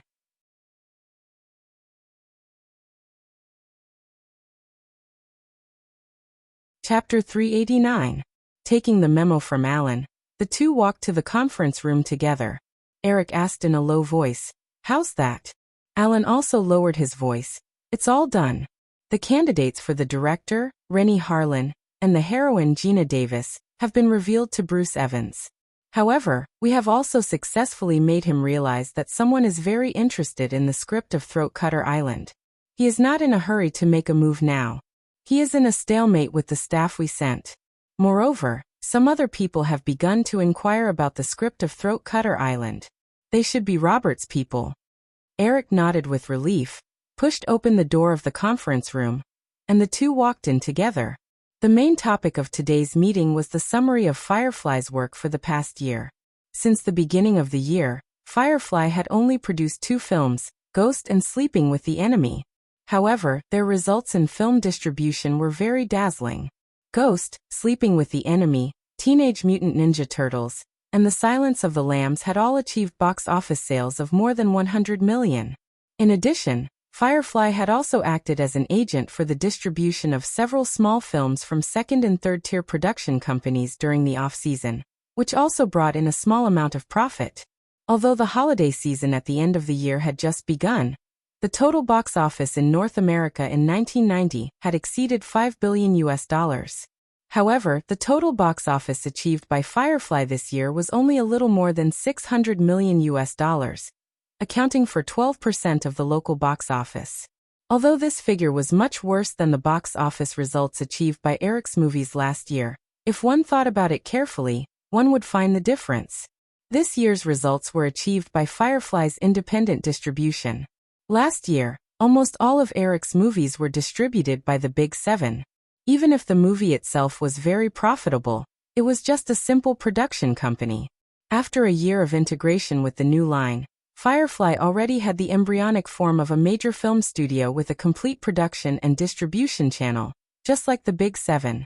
Although there was still a gap between them and the Big Seven in terms of foundation, their box office share had already surpassed Paramount Pictures by 10%. As for MGM, it was far behind and ranked 6th among all the film companies in Hollywood. In terms of television production, Friends, produced by Firefly, was still at the top of the viewership ratings for the fall season, and the variety show, Who Will Become a Millionaire, was widely praised. The X-Files, which was broadcast at the same time as Friends in September, also received an average of 17 million viewers. Although this result was much worse than Friends, the main audience of The X-Files was mainly teenagers between 16 and 30 years old. It was not an all-ages comedy like Friends, so this result was also very good. What's more, because the viewing age group was very concentrated, The X-Files was even more popular with advertisers. Its advertising revenue was more than 20% higher than television series with similar viewership ratings. In addition, the company had also made significant progress in the videotape and overseas distribution business. The videotape distribution department had already established a partnership with the videotape rental giant, Blockbuster. Through the overseas distribution of Ghost and a few other movies, Firefly had also established its own branch companies in the UK, France, Australia, and other major countries. The expansion of the business also meant a large amount of investment. Therefore, Firefly's net profit for the first 3 quarters was only a little over 160 million. After Carolyn Elliott finished the financial report, Eric immediately announced a dividend plan for all employees of Firefly, which totaled up to $20 million. Amidst the low cheers, only Robert Shea frowned slightly. Robert knew about this dividend plan beforehand. After the plan was proposed, Robert Shea expressed his opposition. However, Eric used his power as the chairman to approve the plan. When he heard Eric announce it again, Robert Shea was still very unhappy. He felt that Eric was being too generous. After all, if he took out $20 million, it meant that his dividend would be reduced by $5 million. In order to make Ghost Detective, Robert Shea used his own assets to raise $30 million. Now that the movie was a failure, he had to use his year-end dividend to pay off the debt. Therefore, $5 million was a huge loss for Robert Shea. While he was thinking about this, Robert suddenly heard Eric continue. Now let's move on to the next topic. It's about removing Mr. Robert Shea from his position as the CEO of Firefly. For a moment, Robert Shea almost thought that he had misheard. However, when he saw the strange silence in the conference room and the strange looks that all the executives were giving him, Robert Shea first felt a chill down his spine, followed by extreme anger. He stood up abruptly, pointed at Eric and roared, "Eric Williams, do you know what you're doing?" Eric did not answer immediately. Instead, he looked at the others in the conference room and said, "You guys can leave first.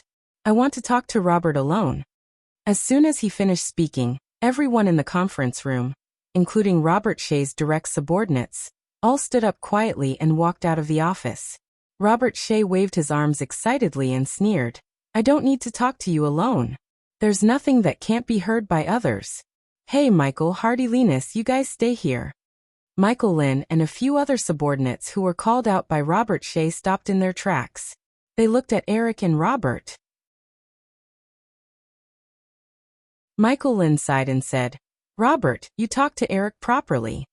After that, they walked out of the office without stopping. Robert Shea saw the reactions of his direct subordinates and instantly realized that Eric had already planned for this. This made him frustrated and angry that he had been fooled. If Eric was not a tall and strong young man, Robert Shea would have pounced on him and punched him. However, he still roared, "I'm telling you, you won't succeed. You'll pay the price. I'm a shareholder of Firefly. I own 1/4 of the shares, so if you want to drive me away, don't even think about it." After Robert Shea paused for a moment, Eric interjected, "Regarding Firefly's shares, I'll buy them back at a reasonable price. I won't let you suffer a loss. In addition, I'll also pay you in full this year's profit share."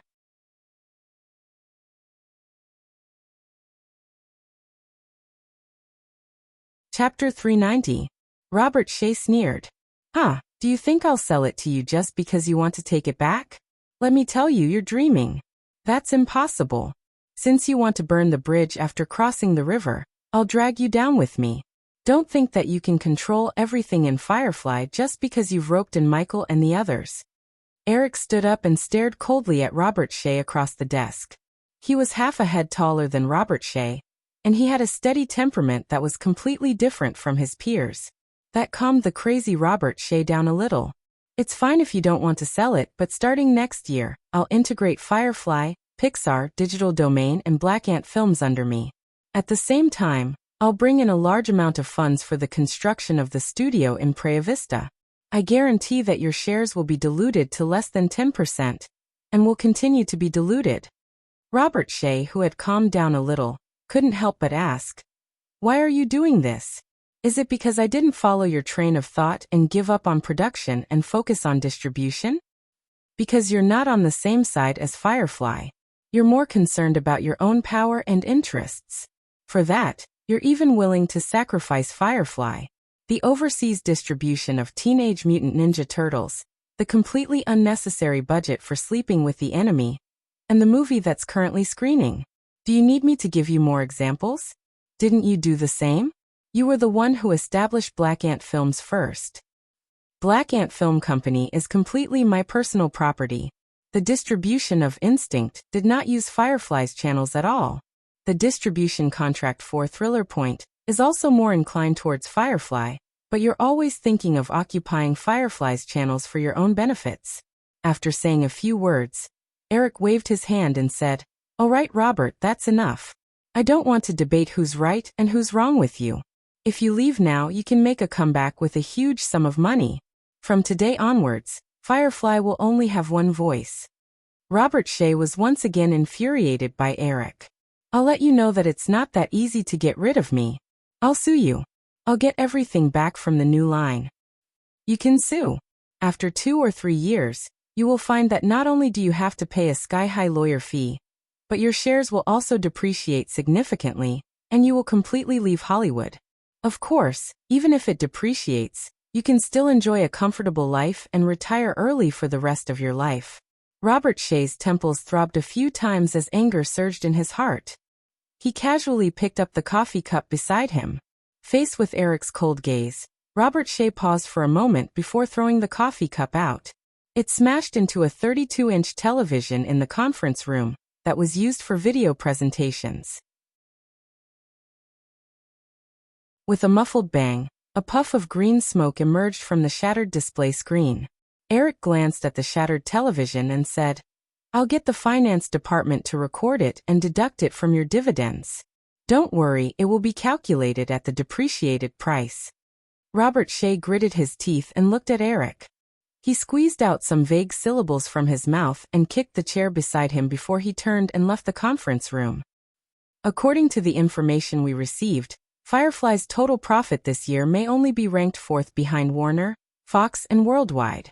Under such a good development situation, Eric Williams' sudden and forceful dismissal of Robert Shea caused turmoil in Firefly. This is a very unwise move. The distribution channel that Firefly has just established is likely to be destroyed because of this. An unnamed employee within Firefly revealed that Eric Williams and Robert Shea had a fierce argument at the annual meeting. Then Eric Williams dismissed Robert Shea in a fit of rage. However, Robert Shea's representative later revealed that this wasn't the case. Eric Williams had unreasonably removed Robert Shea from his position without any reason. As for what the truth is, this newspaper will continue to follow up. Firefly said that the company's next film, Point Shock, will be released as usual and will not be affected by the sudden resignation of the CEO. Robert Shea looked agitated in an interview with The Hollywood Reporter. He condemned Eric Williams for kicking him to the curb and vowed to go to court with Eric Williams. It is reported that after Robert Shea's resignation, no new employees left Firefly with him. All the positions belonging to Robert Shea were quickly taken over by Eric Williams himself and the new CEO, Michael Lynn. Jeffrey Hansen was once again appointed as the president of Firefly. After a week of buffer, Firefly announced on the morning of December 2nd that it had launched negotiations with Robert Shea to repurchase his shares. Robert Shea seems to have given up on his decision to sue Firefly, but the matter is far from over. Although Firefly has the right to repurchase the shares in Robert Shea's hands, the 7 major Hollywood film companies have expressed their intention to acquire the shares. Because of Firefly's excellent results in television, the parent companies of the 3 major television stations, ABC, NBC, and CBS, have also made offers to Robert Shea. Then, several major media groups such as Viacom have also made offers. This morning, Robert Shea officially offered a price of $500 million. Based on this, the market value of Firefly has reached $2 billion.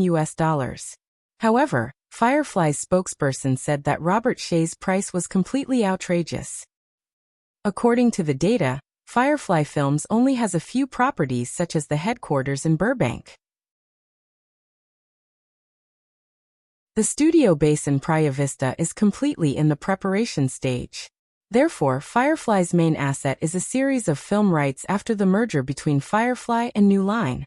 The number of films that have grossed over $100 million in box office in the past 2 years, and have the potential for sequels, is even more amazing.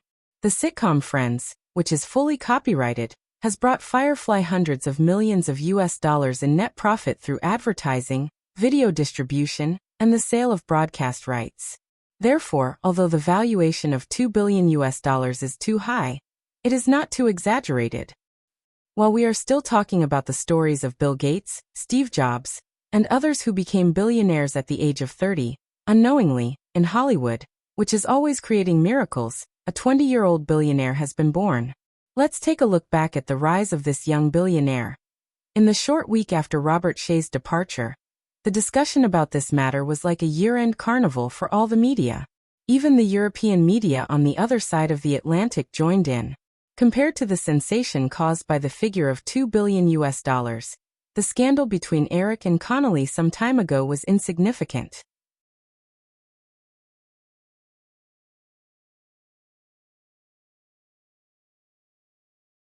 Chapter 391.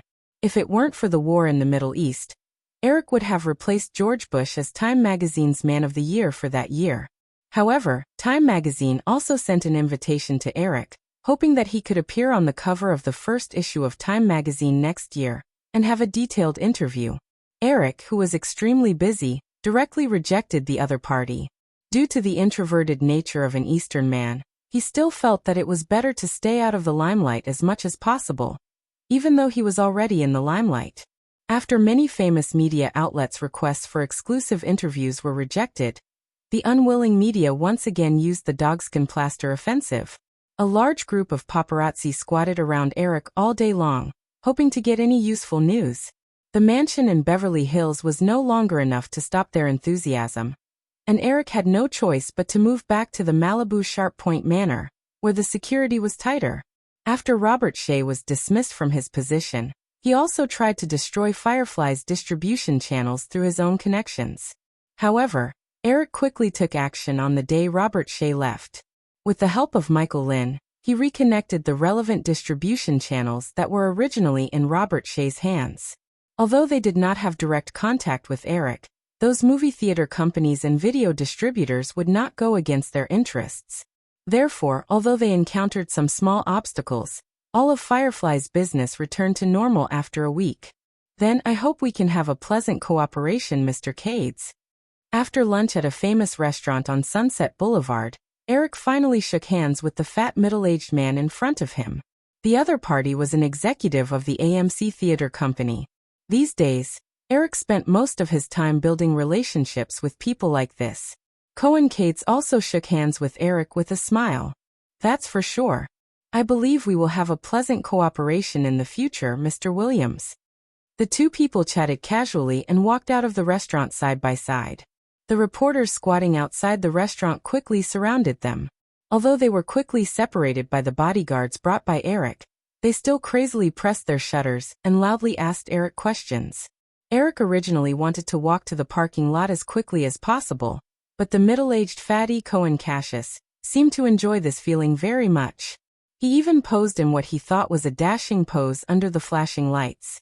Seeing this, Eric only smiled and gestured to the bodyguards, telling them not to rush to push the reporters away, so that the fat man beside him could enjoy the attention for a while longer.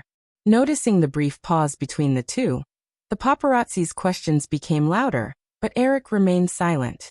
Instead, it was Cohen Keaties who enthusiastically answered a few questions.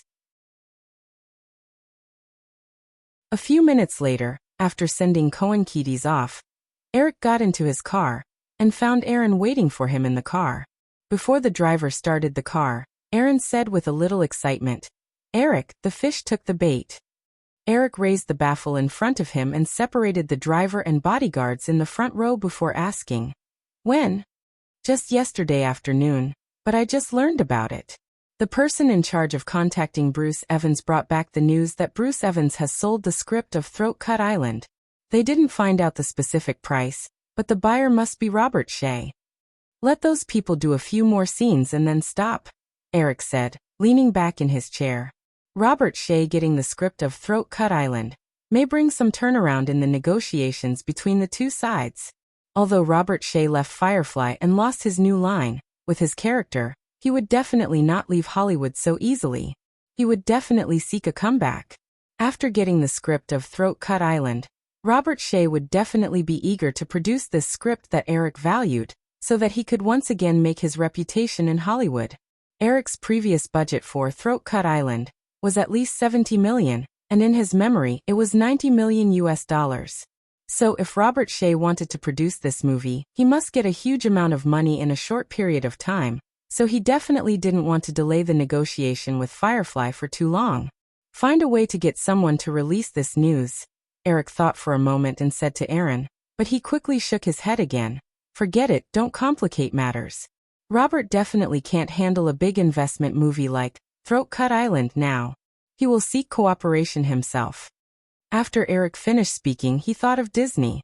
Since Robert Shea and Michael Eisner were so close, Disney must be Robert Shea's first cooperation partner. From the Ghost incident, Michael Eisner would probably offer a good price to rope in this project again. However, some things were always beyond Eric's expectations. While negotiating with Robert Shea, Eric did not expect that Robert Shea would take the initiative to release the news that he got the Throat Cut Island project. Firefly did not give up the preemptive right to repurchase. For the shares in Robert Shea's hands, the Big Seven could only watch helplessly. But after hearing about the Throat Cut Island project, the Big Seven realized almost at the same time that this movie was likely to be another Ghost after a detailed investigation, so they all pounced on it like wolves in the winter. Back then, many company executives regretted losing this huge gold mine because they didn't have sufficient expectations for Ghost. If they could realize that this was a movie script with a box office of $200 million in North America, even if they offered $10 million, it would definitely be worth it. After all, there might not even be one or two movies in North America that could reach $200 million in box office sales every year.